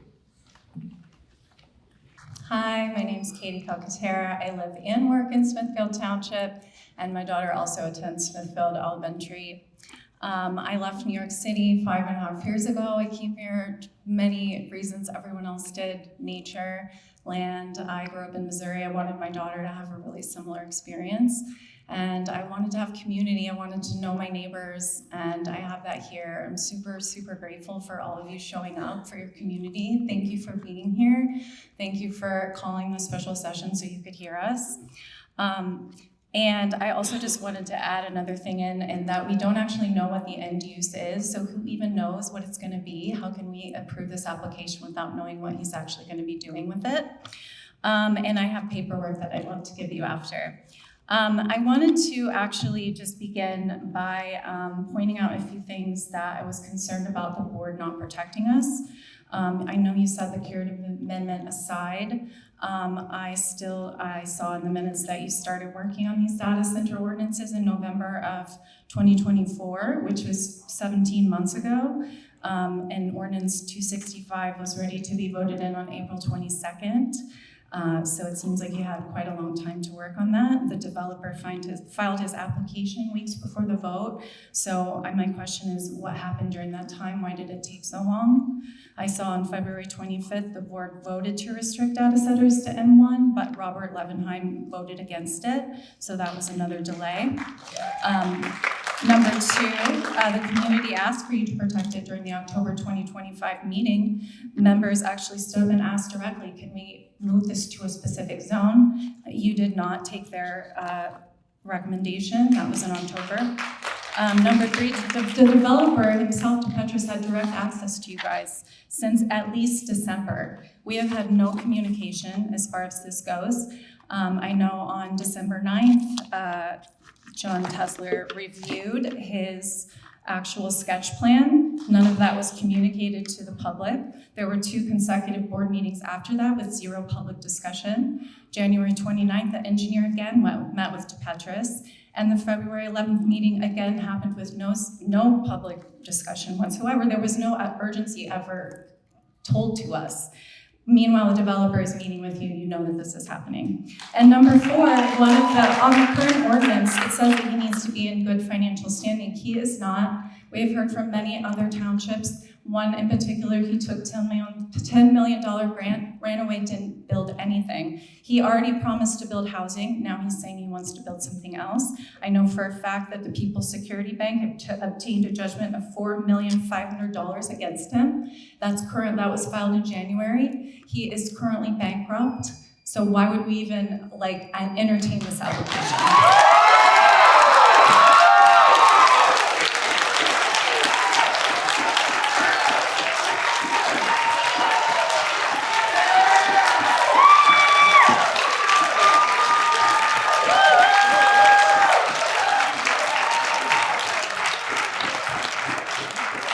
Thank you for that.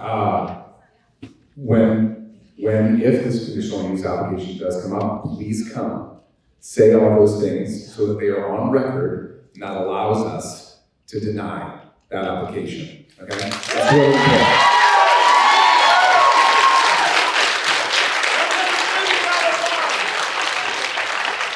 No, we seriously do appreciate all that because we have to have a record in order to do any of that. That's kind of what this process is all about. It's in your minutes. Yeah, but you knew. Okay. We're not going to have crosstalk. I'm going to let her speak. I just wanted to clarify something. Go ahead, Brenna. My name's Brenna Rabinowitz. I live in Stroud Township. My parents moved me to Stroudsburg when I was 3 years old.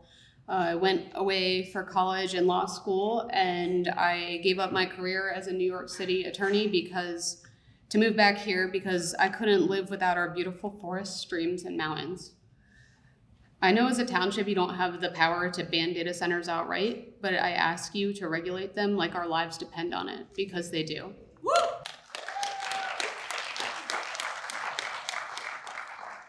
Others have given more detailed, insightful statements about the devastating environmental impacts we can expect from the construction of a data center in our area. I want to focus on the externalities foisted on communities by data centers and encourage you to make every effort to force developers to internalize these massive costs. As was mentioned, data centers may store up to 50,000 gallons of diesel fuel for their backup generators. In any place, but particularly in a floodplain, this is an environmental disaster waiting to happen.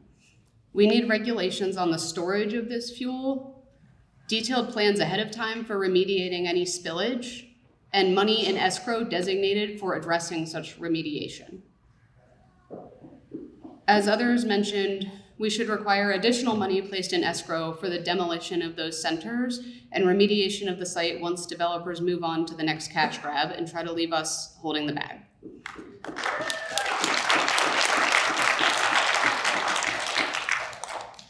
They should also be required not just to pay for in-depth environmental studies before building, but continuous monitoring for pollution of our waterways, groundwater, soil, and air. Finally, it is well known that data centers substantially increase the electric bills of the surrounding communities, so they should be required to quantify and pay for this increase in electricity costs. If they insist on building these monuments to destruction, they should not be allowed to offload the cost of their greed onto our communities.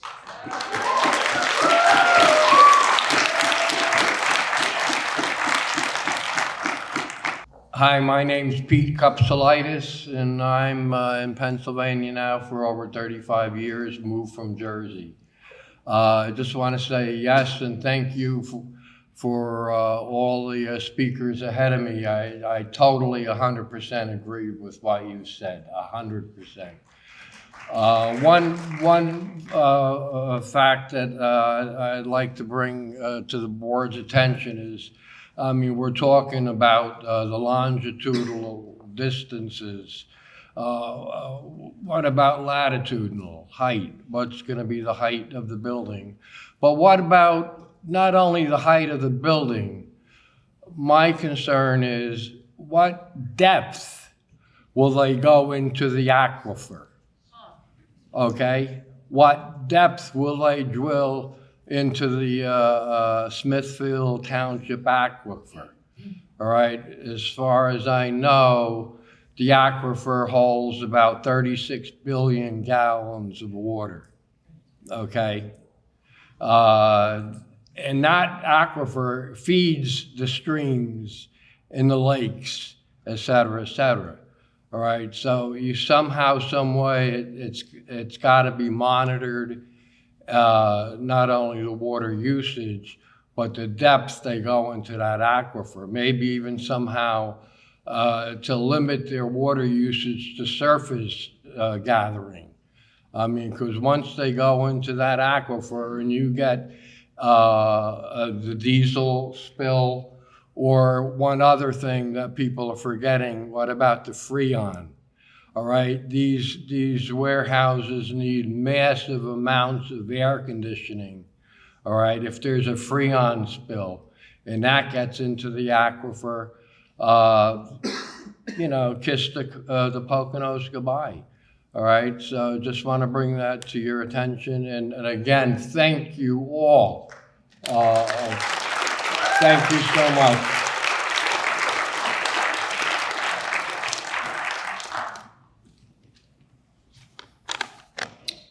Name is Bert Kemmer, resident of Smithfield for 20 plus years.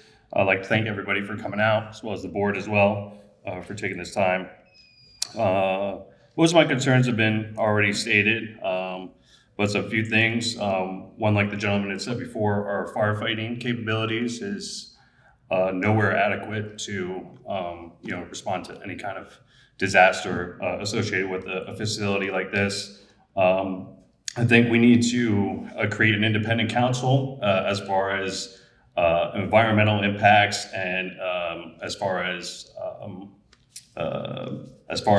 impacts to the wildlife, water, energy, the light pollution, and then those facts then given to the board so you guys can properly assess the situation. Also, how this will affect our tourism, our resale values for our house, such as if something like this were to get built. We need to start thinking about our future generations as far as our kids and grandchildren that will be living here. We also have a existing helipad there for medical transport, which I think is something that needs to get addressed as well. A lot of life-saving capabilities come from a facility like that, so losing a remote location like that is not smart. I think any power increase or anything detrimental should be paid for by the company, building and that. And I think we also need to talk to our state as well, because the state could implement a statewide ban on data centers, and I think we need to do that as well. We need to remember this is our data. We're giving this data away. So if we're using ChatGPT or we're looking at Joe Rogan baby reels or whatever, we need to really question whether or not, that's important and whether or not we need to use it, because we're just feeding, the use for a place like this. So I just hope, I also would like to make sure that any transparency as well as far as kickbacks, quid pro quos, things like that, as far as who's going to really be benefiting from these things going into order as well. So I thank the board, I thank the people, and let's keep it up.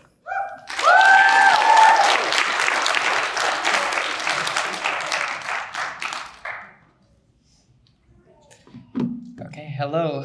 My name is Devin Kovach. I am an East Stroudsburg resident for over 2 decades, and I'm a young mind, so I'm very nervous. This is the first time I'm doing something like this, but to provide a new perspective, I want to add the perspective of ESU student populations. Not only do we have many residents here within Smithfield Township, East Stroudsburg in general, we also have an incoming influx of new and young minds coming in yearly. If we do have AI data centers, we would want to see a lot more transparency on how this would be affecting electrical supplies in the campus, as well as further locations in surrounding the area. I would also like to address that there should be an enforced portfolio on the intention of providing alternative energy.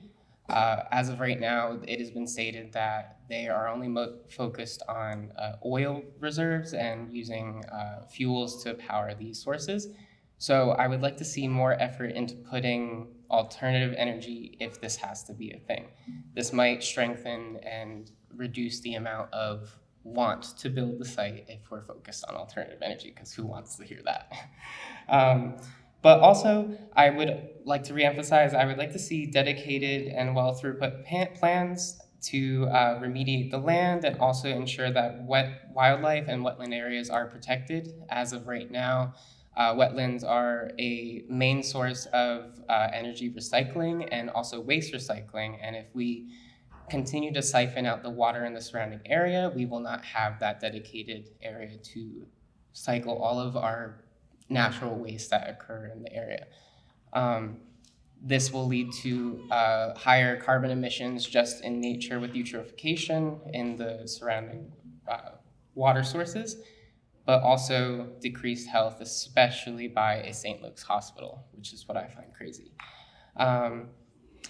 I also want to emphasize again, energy caps are very important. This might deter them from providing any sort of leeway into exceeding that limit, and might enforce a better sort of system and make it less appealing.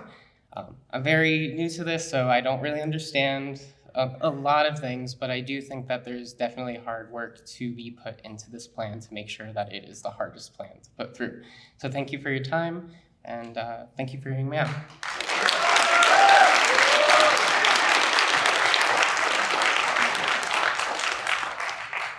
Hi, good evening. My name is Laurinda Homar Gordon. I live in Lake Valhalla. It's been in my family for the past 59 years. I've lived all over it, and I always come back home because Valhalla is such a special place.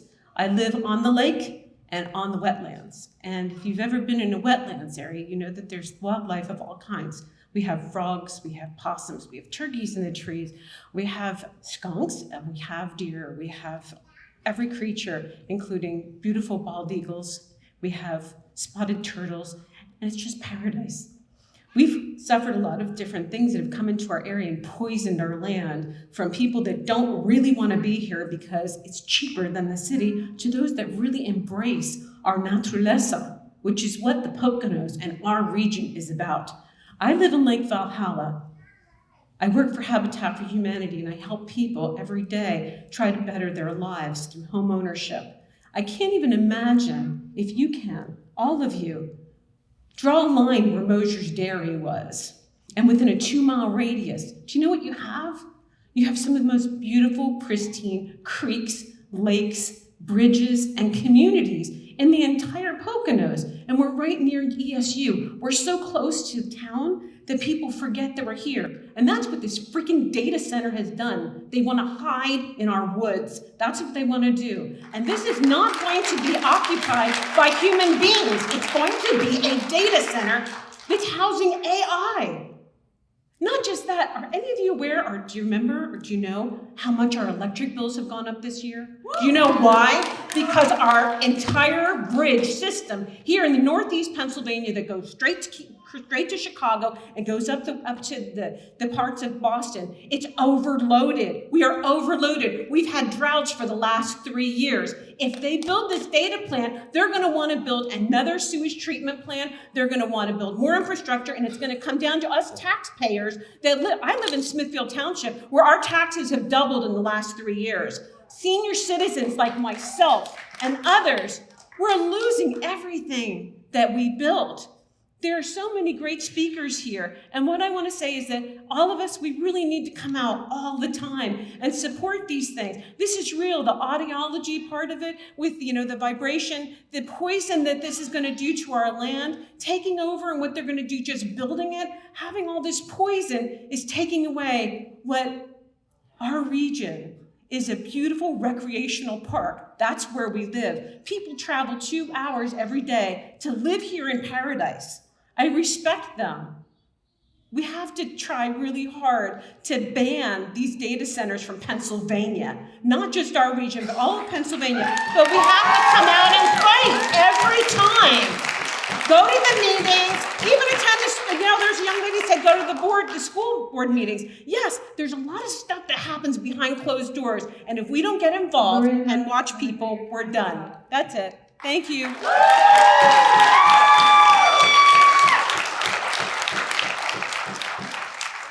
Hi, my name is Emily Marcello, and I'm a resident of East Stroudsburg Borough. Me and my partner just moved here 3 years ago. I grew up just over the river in New Jersey, over where Mountain Lake is, and they just fought a similar battle. They successfully banned data centers because of the laws there. But yes, I just wanted to say that we moved to this area because of the wildlife and because of the Delaware National Recreation Area and the skiing and the bike trails and the hiking, and it just seems like it would be such a great shame to see that all go away if a data center was to come into place.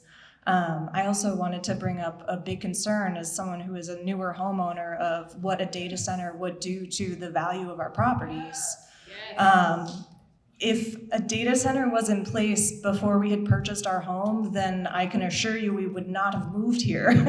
And I worry that that would be something that would happen to the community in the future, is that it wouldn't be someplace that residents would want to come and live. And then what does that do to taxes and infrastructure and all of that? I also wanted to bring up that my partner is a volunteer firefighter for East Stroudsburg, and they are already working with limited resources, limited staffing and members, and something like this would put a lot more strain on the local fire departments. Is there a way to add some sort of amendment or clause in any laws that would require developers to put money into the local emergency services to support our firefighters and EMTs? Thank you.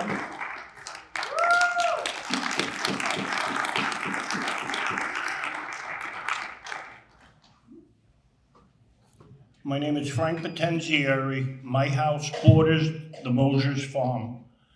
Mosier's Farm and just about every house that attaches to that farm is built on the same rock. And over 30 plus years ago, Milt Mosier would run his farm equipment up and down the farm, and we would feel the vibration of it. Last year, when they built the Wawa, they were blasting at 209, and we felt the vibration of it. I can only imagine what this data center would do, having all that machinery running on that same rock. I don't need it to sleep at night. I can do that all by myself. It's not gonna work there. Thank you.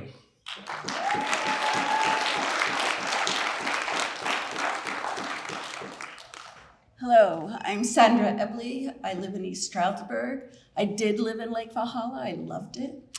I've lived here for over 50 years. And 40 years ago, we fought the incinerator. And they told us not to because it was a done deal. And what I hear here is that we're being listened to, and I see you taking notes. I see you accepting information, which did not happen easily when we were fighting the incinerator. It took many voices for us to do that, and we were successful. And there was a lot of opposition to it. But what I see here, I am so thankful that the younger generation is standing up, and they know what they're talking about. They know things that I have no clue about. And I so appreciate what is in this room. This is valuable. This is who we are. This is our community. And we're standing up for it in a way that says this is important. And I feel like we're being heard. And I thank you all. I thank you for coming out. I thank you for giving the information you have, which I don't have. And you're here to save our community, and that's what's important to me. Thank you. My name's Alicia Shundoff. I just moved here last year with my partner. I was born in North Carolina, grew up in West Virginia, moved to South Carolina. All that to say, I have 11 states left to see all of the United States. I love to travel. The one thing that has been common everywhere I've went is that I want to escape this city. I was raised in the woods. I know we've all touched on it, but I think it's important that you hear this. West Virginia, if you really want to sit and look at its history, has been lied to tooth and nail by its leaders. I don't know anything about y'all, so that I'm not saying that towards you. I'm just saying, learn stuff. Don't listen to this. Look it up. Educate yourself, because it may not be interesting now, but it will be when they're putting new cancer centers down the street from your house. I promise you. I've lost family members from people's ignorance and lack of time to just learn. Pick up a book, guys. We are seeing it happen in real time. People's education levels are dropping because we're not retaining anything. We're hooked to electronics. I have had a computer in my hand since grade school. I went to school for computers. I love computers, but I'm also seeing this is not healthy, y'all.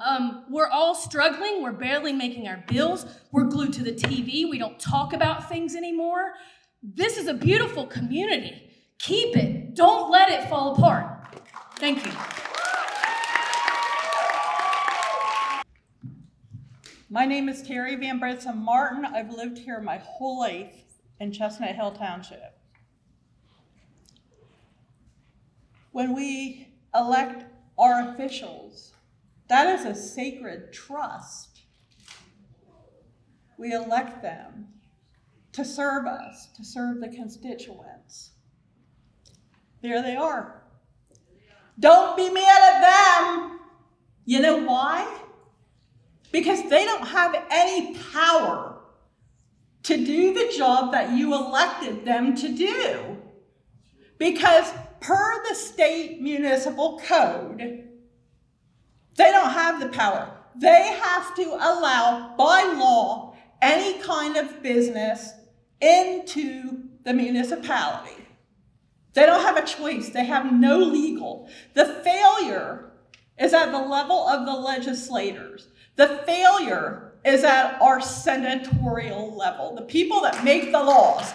That is where the snake is. And if you want to make that stop, you're going to cut off that snake in November, because those municipal codes have to be reworked. And now, and until it happens, we may need a moratorium. Even if we go to a judge and want a moratorium, which I've thought about, judges have no power to legislate from the bench. They must rule as to how the law is written. That's why we must go back to the lawmakers, and they need to get cracking, because their time's running out. Every municipality should have autonomy to be able to allow what they want and their constituents into their area. This stuff does not need to be shoved down our throats. We are a Pocono brand. That is our brand. We should not be destroying it. Now, I'm telling you, we already know what we're facing. These guys do not have the power from a legal standpoint to do what they need to do for us. But if you remember in November, and if we don't get commitments from our legislators in writing that they'll do a rework of these municipality laws, we're going to be running some independent candidates. Remember in November, I want commitments. I'm sick of talk. Thank you for listening.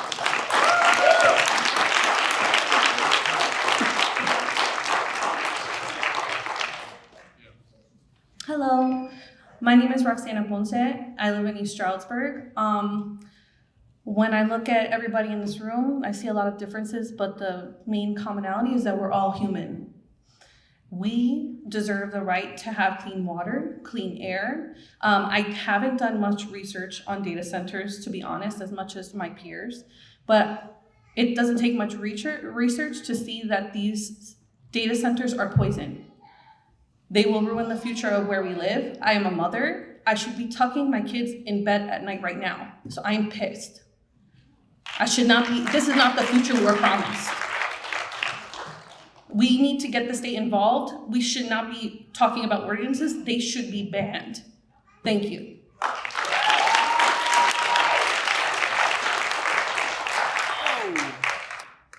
Hey guys, my name is Liam Kieselbach. So a lot of people here have brought up a lot of really great points that, one specifically I would like to touch on a little more from a hands-on experience. The skiing and snowboarding aspect of this area is, might I say, huge. My entire family are all skiers and snowboarders, and with the data center being put in, obviously a lot of people have talked about, the overall temperature of the area going up. one thing I'd like to bring up, Shawnee Mountain specifically, I worked there the last 2 years. It's somewhere that I love working. It's a lot of fun, but unfortunately, we've been closing super early because we just can't blow enough snow. It's getting too hot. We can't stay open. We're losing out on a lot of time, memories, and frankly, a lot of just, it's just really hard to continue to try to think for my little brothers specifically, where are they going to keep skiing and snowboarding as they get older? I know it's a little niche kind of community of people who, and not a lot of people ski and snowboard, but it's something that I know will affect a lot of people in the future. And if it gets too warm in this area, how are these people going to continue to grow up and make these memories at Shawnee? That's pretty much it. Thanks, bye. Hi, my name is Michelle Resigno. I'm a resident of East Stroudsburg, and I'm a member of the Pocono Data Center Resistance Group. I just have a brief statement. I want to urge you to please lean on the expertise of the great minds of the residents that live in this area. The people who have spoken today. We are all in this together. Let us help you. If you feel at all inspired by the people who have spoken here today, let that inspiration carry over past tonight. I consider myself an expert in the creative process. And what I can tell you about the creative process is that the brain can hit you with a spark of inspiration at any moment. Notice your thoughts over the coming days. You may have a stroke of inspiration that gives you a new idea for additional ways we can add regulations that make it harder for these data centers to be built. I urge you, if you do have an idea, do not keep it to yourself. Do not keep it to yourself, even if you think, I don't know if this will help. Even if you're not quite sure how that idea could translate, you may not have the time or the capacity to run with that idea, but there is a whole group of people over there who are dedicated to doing the research that can help. Okay? Reach out to us. We must be collaborative on this. We are in this together. Be open to new inspiration and communicate your ideas when you have them, and show up to the next meeting. Thank you.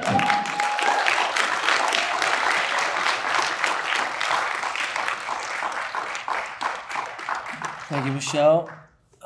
My name is Kurt Peliquin, resident of East Stroudsburg, and just have a short statement. We need a detailed analysis of the chemical waste generated from these data centers. And a joint analysis of our waste treatment capabilities to ensure they can properly filter out those chemicals that will inevitably run into the Broadhead Creek and poison our water supply. And I just want to end with a note that there's this old saying that the cause of our suffering is the myth of the separate self. And whenever individual interests outweigh the interests of the collective, we all suffer. This town is showing up, and I'm so inspired by everyone who's come here. We need to keep showing up for each other. So please do sign up for the Pocono Data Center Resistance Group, and let's keep fighting for what's right. Thank you. My name is Marie Breville. I'm also similar to somebody that spoke earlier. I just relocated here a couple years as well, hoping for peace, because I had a couple events in my life that I almost didn't have a life anymore. So I was glad when I moved here, and then when I heard about this, that's what brought me out here today. So I stand here today not simply against development, but in support of responsible development that doesn't sacrifice, oh my God, okay, phones, that does not sacrifice the health peace, and long-term well-being of this community. There are already many ongoing concerns affecting our environment, infrastructure, wildlife, and quality of life.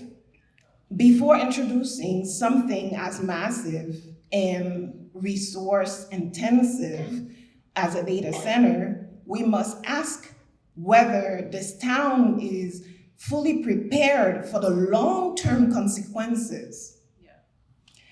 Data centers are not invisible facilities.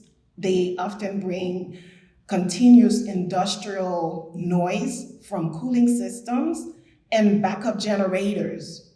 That noise affects not only residents, but also wildlife. Migratory patterns, birds, and local ecosystems that are already under stress. Another major concern is water usage and water quality.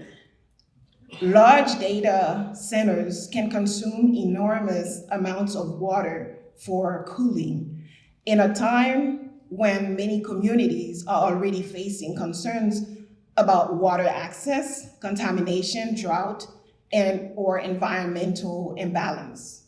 We should be extremely cautious about placing additional strain on local water resources.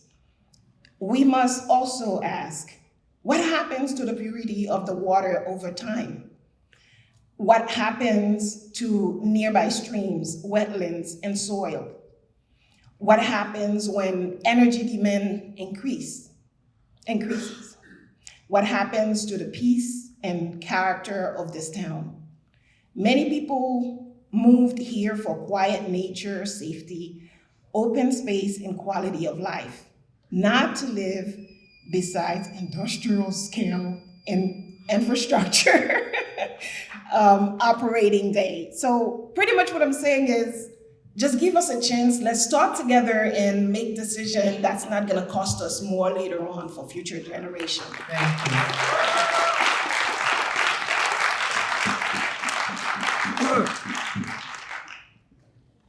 Hello, everyone. My name is Carl Kapsulitis. Living here for about 4 decades now.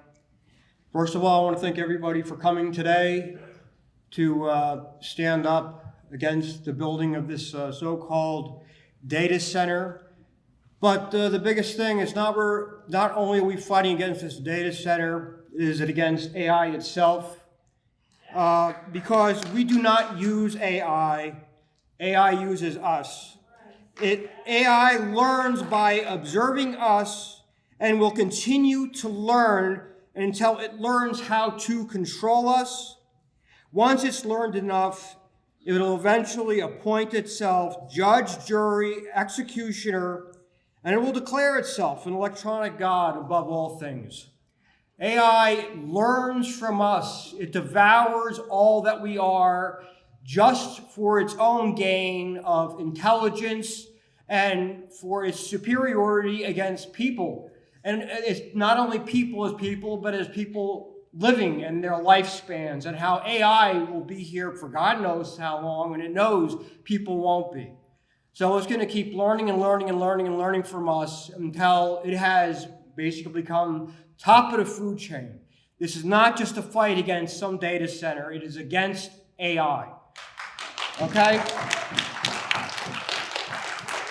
AI wants to control, and eventually it will, as long as we give permission for these data centers to exist. And thank you all for being here to stand up against it.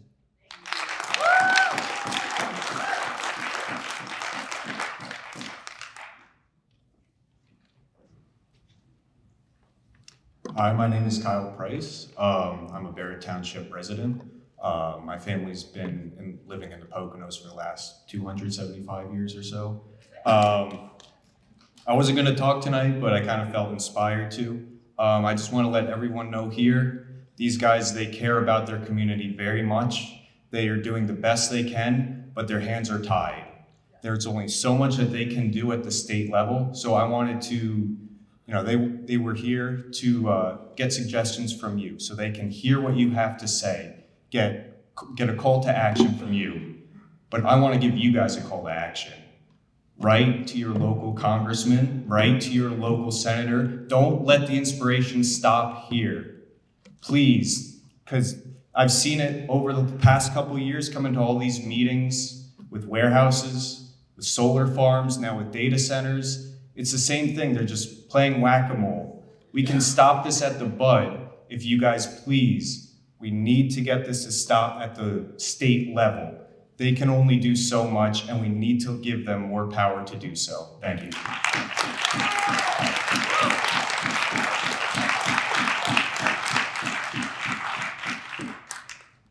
Hi, my name is Gianna Leo Falcon. Thank you everybody who spoke. I can't express to you guys how emotional this night has been for me. I've been a part of this for a couple of months now, since back in January when I attended the Pocono Manor data center proposal. And what I witnessed was a group of us just like this, talking and speaking and expressing ourselves, and the board voted an overlay right in front of their people. So this is a controversial and really tense time for all of us, where on the one hand, we want to believe in people that they're going to be there for us, and on the other hand, what I've witnessed is sometimes that's not the case. It's been a really emotional couple of months for me. I know that you guys are trying as hard as you can. I know that this is confusing. I'm really familiar with the tech industry. I follow them extremely closely, and they do not care about us. They view us as zeros at the end of a paycheck. They have dehumanized us. We are not human to them. And our production does not equal that of AI, so we are worthless, completely worthless. And they could care less if we die or not at this point. I have some ideas about their end game, but it gets really dark. I just want to say to you guys that nobody has said this yet, and I wasn't going to talk tonight because I'm working on something a bit larger. We actually do have the power to stop data centers. We may not have the same municipality legislation that New Jersey does, but we do have the power to actually reject applications as they come in. We can reject them on the basis of scientific evidence that this is dangerous for our health, not only mentally. I'm a mental health counselor. I specialize in drug addiction and recovery.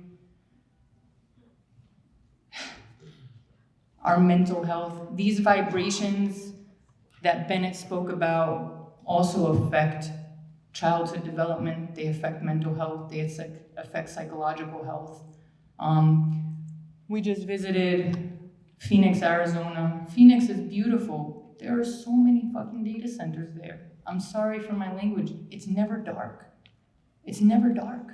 The lights never go out. Literally, it never goes out. And in reflection, the energy that I felt going there from being here, or when I visit and go back to a major city, I don't sleep the same. We have something precious here, like truly precious. It's slipping through, and I know you guys, John, you work for Pocono Township too. I've been at all the meetings. You guys don't know me yet, but this is gonna be a weird couple of years, you know? It's getting weird. And I just wanna say, I know my time is up, but I'm gonna say it anyway. What I think occurred is that you guys didn't really understand yet who we are. So 2 years ago, when you didn't say anything to us, you guys didn't quite understand what was going on. You know why? Because AI was new. You didn't understand what was going on, but you understand now. This is fucking real. So thank you guys.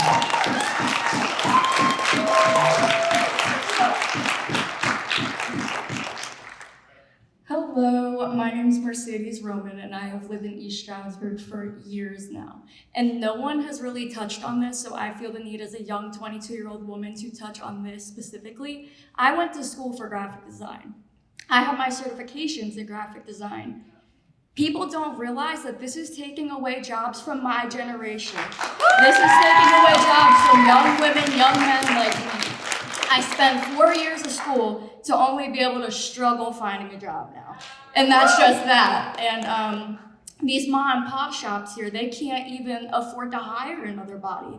So imagine if we have one of these tech centers, these data centers, it's gonna cost more on their property taxes. They're not gonna be able to hire more people, and there's gonna be less jobs. Because I look on Facebook and everybody's talking about, oh, the data center's gonna bring jobs. To whom?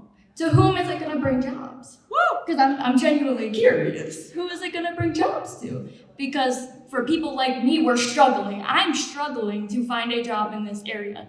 And I do not want to, I do not want to travel 2 hours to go to a city to get a job. You know what I mean? It's not ethical in this time with gas being $5 a gallon. Hello? But that is just something I wanted to touch on because no one has genuinely touched on the fact that people like me are losing jobs. The younger generation of artists are losing jobs. Our minds deserve to be explored. We deserve to share our art. And that's getting taken away from us. But that's all I wanted to say. Thank you so much. We're gonna start with you.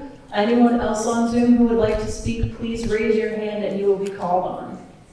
Good evening and thank you for the opportunity to speak. My name is Andrea Lojadice and I grew up in this community, returning in 2020 after practicing environmental law with the New York State Department of Environmental Conservation. My work there focused on environmental regulatory compliance, hazardous contamination remediation, as well as the assessment and restoration of natural resources following environmental cleanup activities. Based on that experience, I have concerns that the ordinance as currently drafted does not fully account for the scale and risk profile of modern data center operations.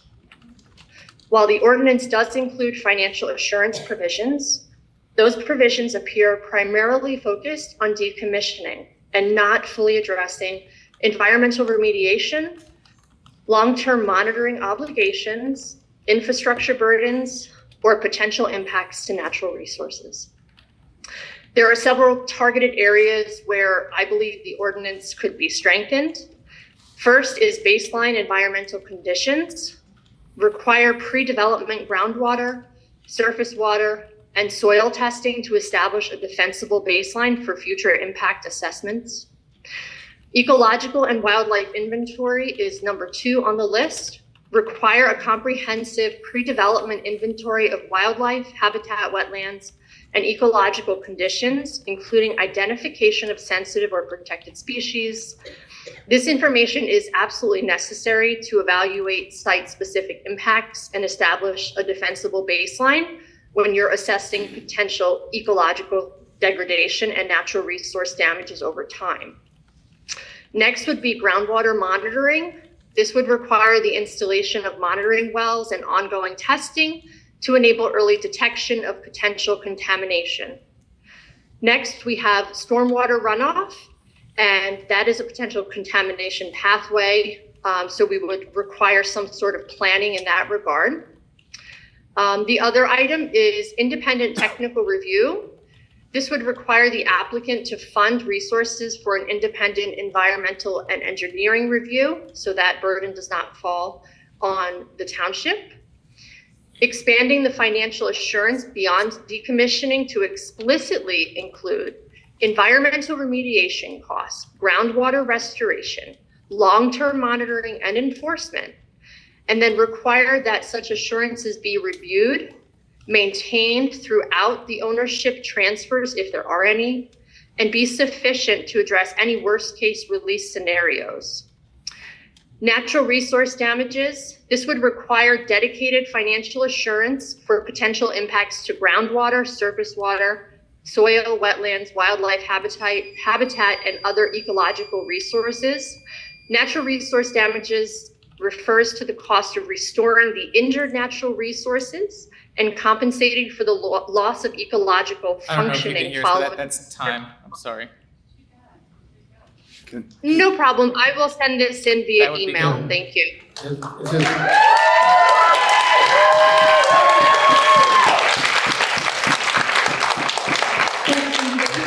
This is great information. We really would love to receive it.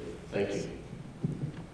Andrea, thank you, and just in case for the entire room, if there is information and research that you've done that you do want to send, I hope by now most of you have my email, but just in case, Julia, that's Julia at smithfieldtownship.com, and we do have one more request for public comment in the room. Mike.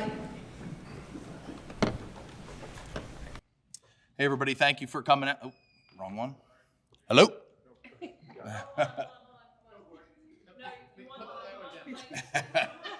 Why can't I have 3 microphones? This one right here?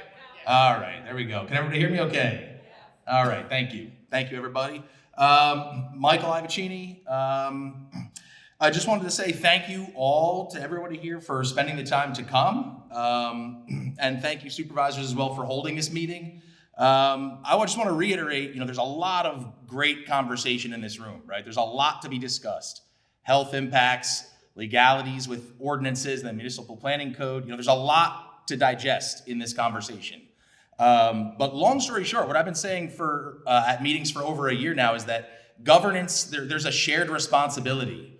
So everybody here tonight, everybody that's been at the previous meetings, you are doing your civic duty. So we applaud you for that. And also, our gentlemen up here, our supervisors, they have also a civic duty to represent their constituents. So I just want to applaud everyone all the way around, because the people who are here speaking their mind are doing the right thing, giving input, and then our supervisors are here receiving that input as well. Now, where that goes from here, the future is yet to be written. But ultimately, thank you everybody for being here, because that's what this local governance thing is kind of all about. We do need to kind of continue to have these complex conversations as a community, and the governance requires the consent of the governed. So none of us have ability to complain if we don't show up to the meetings, if we don't do the readings, if we don't have the conversations in the community and then present that information.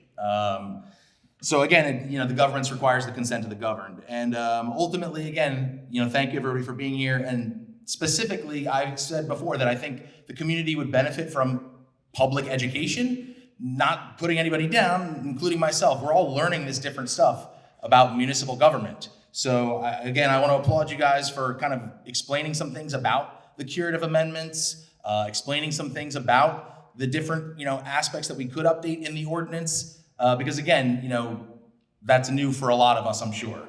So we got to continue to have these conversations, and thank you.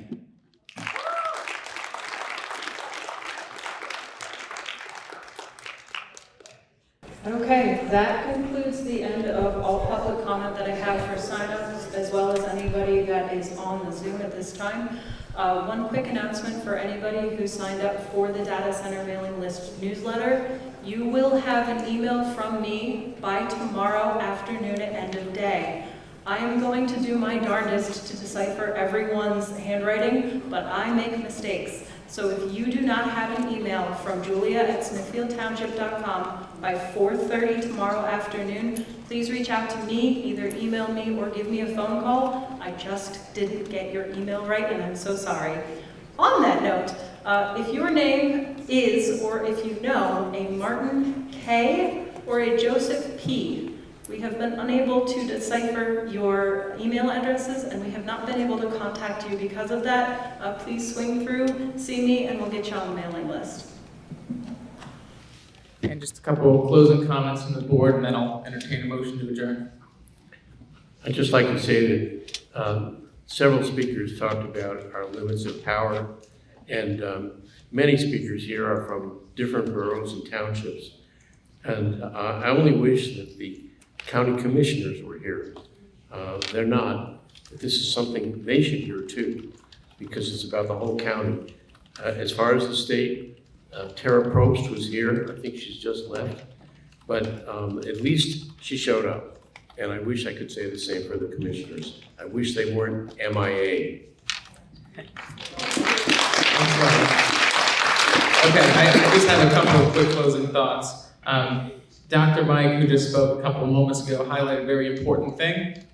Every municipality has some sort of planning commission or other groups. Those are great areas to shape public policy. Like, he's on our environmental advisory council. There's a couple other members, Katie, that are here tonight from that group. All of us need to receive your information so you can be considered to be appointed to those groups in January when the terms are up. It's an important way to be involved that isn't necessarily just being like up here. There's a ton of other ways to be involved. So I would really advocate for that. I also want to point out that we are not advocating for data centers. I think very much what we spent the last roughly 3 hours doing is figuring out different ways that we can stand up for Smithfield and protect the community. So we're gonna obviously have to go to the drawing board and take in this information. I think I saw copious note-taking from just about everybody. And that includes a new draft for public consideration. We may or may not have another public meeting in this format, but we wanna make sure that we have a viable draft that incorporates what we think we can legally do based on this discussion. So once we have a date for that, we will let everyone know, ideally by the end of the week. So I encourage you to join that email list, and also you'll be added to our township's email list in general, which is important too. So thank you all very much for coming. I will entertain a motion to adjourn. Motion to adjourn. Motion by Mr. Levenheim. Second. Second, Mr. Albert. All in favor? Aye. Aye. Thank you. We are adjourned. Thank you all very much. The best thing that's come out of this is that we're seeing that people of all backgrounds, even if we voted differently, none of us want this data center. It's bringing us all together. And I would say that don't give up. Don't think that there's nothing we can do. Like, this community coming together and uprising is so powerful. Working at a local level is the most important thing and the place that you can have the most change. We've seen across America that communities resisting have prevented or paused other projects. And I would also say check out the Food and Water Watch model zoning ordinance, because they have an amazing recommendation, and also Montour County has a really good zoning ordinance. So I would bring those directly to your township and suggest that they also make those changes before any of this even comes to you. You can do this. Gather your community, come together, and stand up for what you believe in. Like, your voice really matters, and people will listen to you. If you care, you're qualified to speak out on what you care about. And as a member of your community, you're qualified to talk about what is important to you. Your voice matters. Show up, get involved. Please, we need you.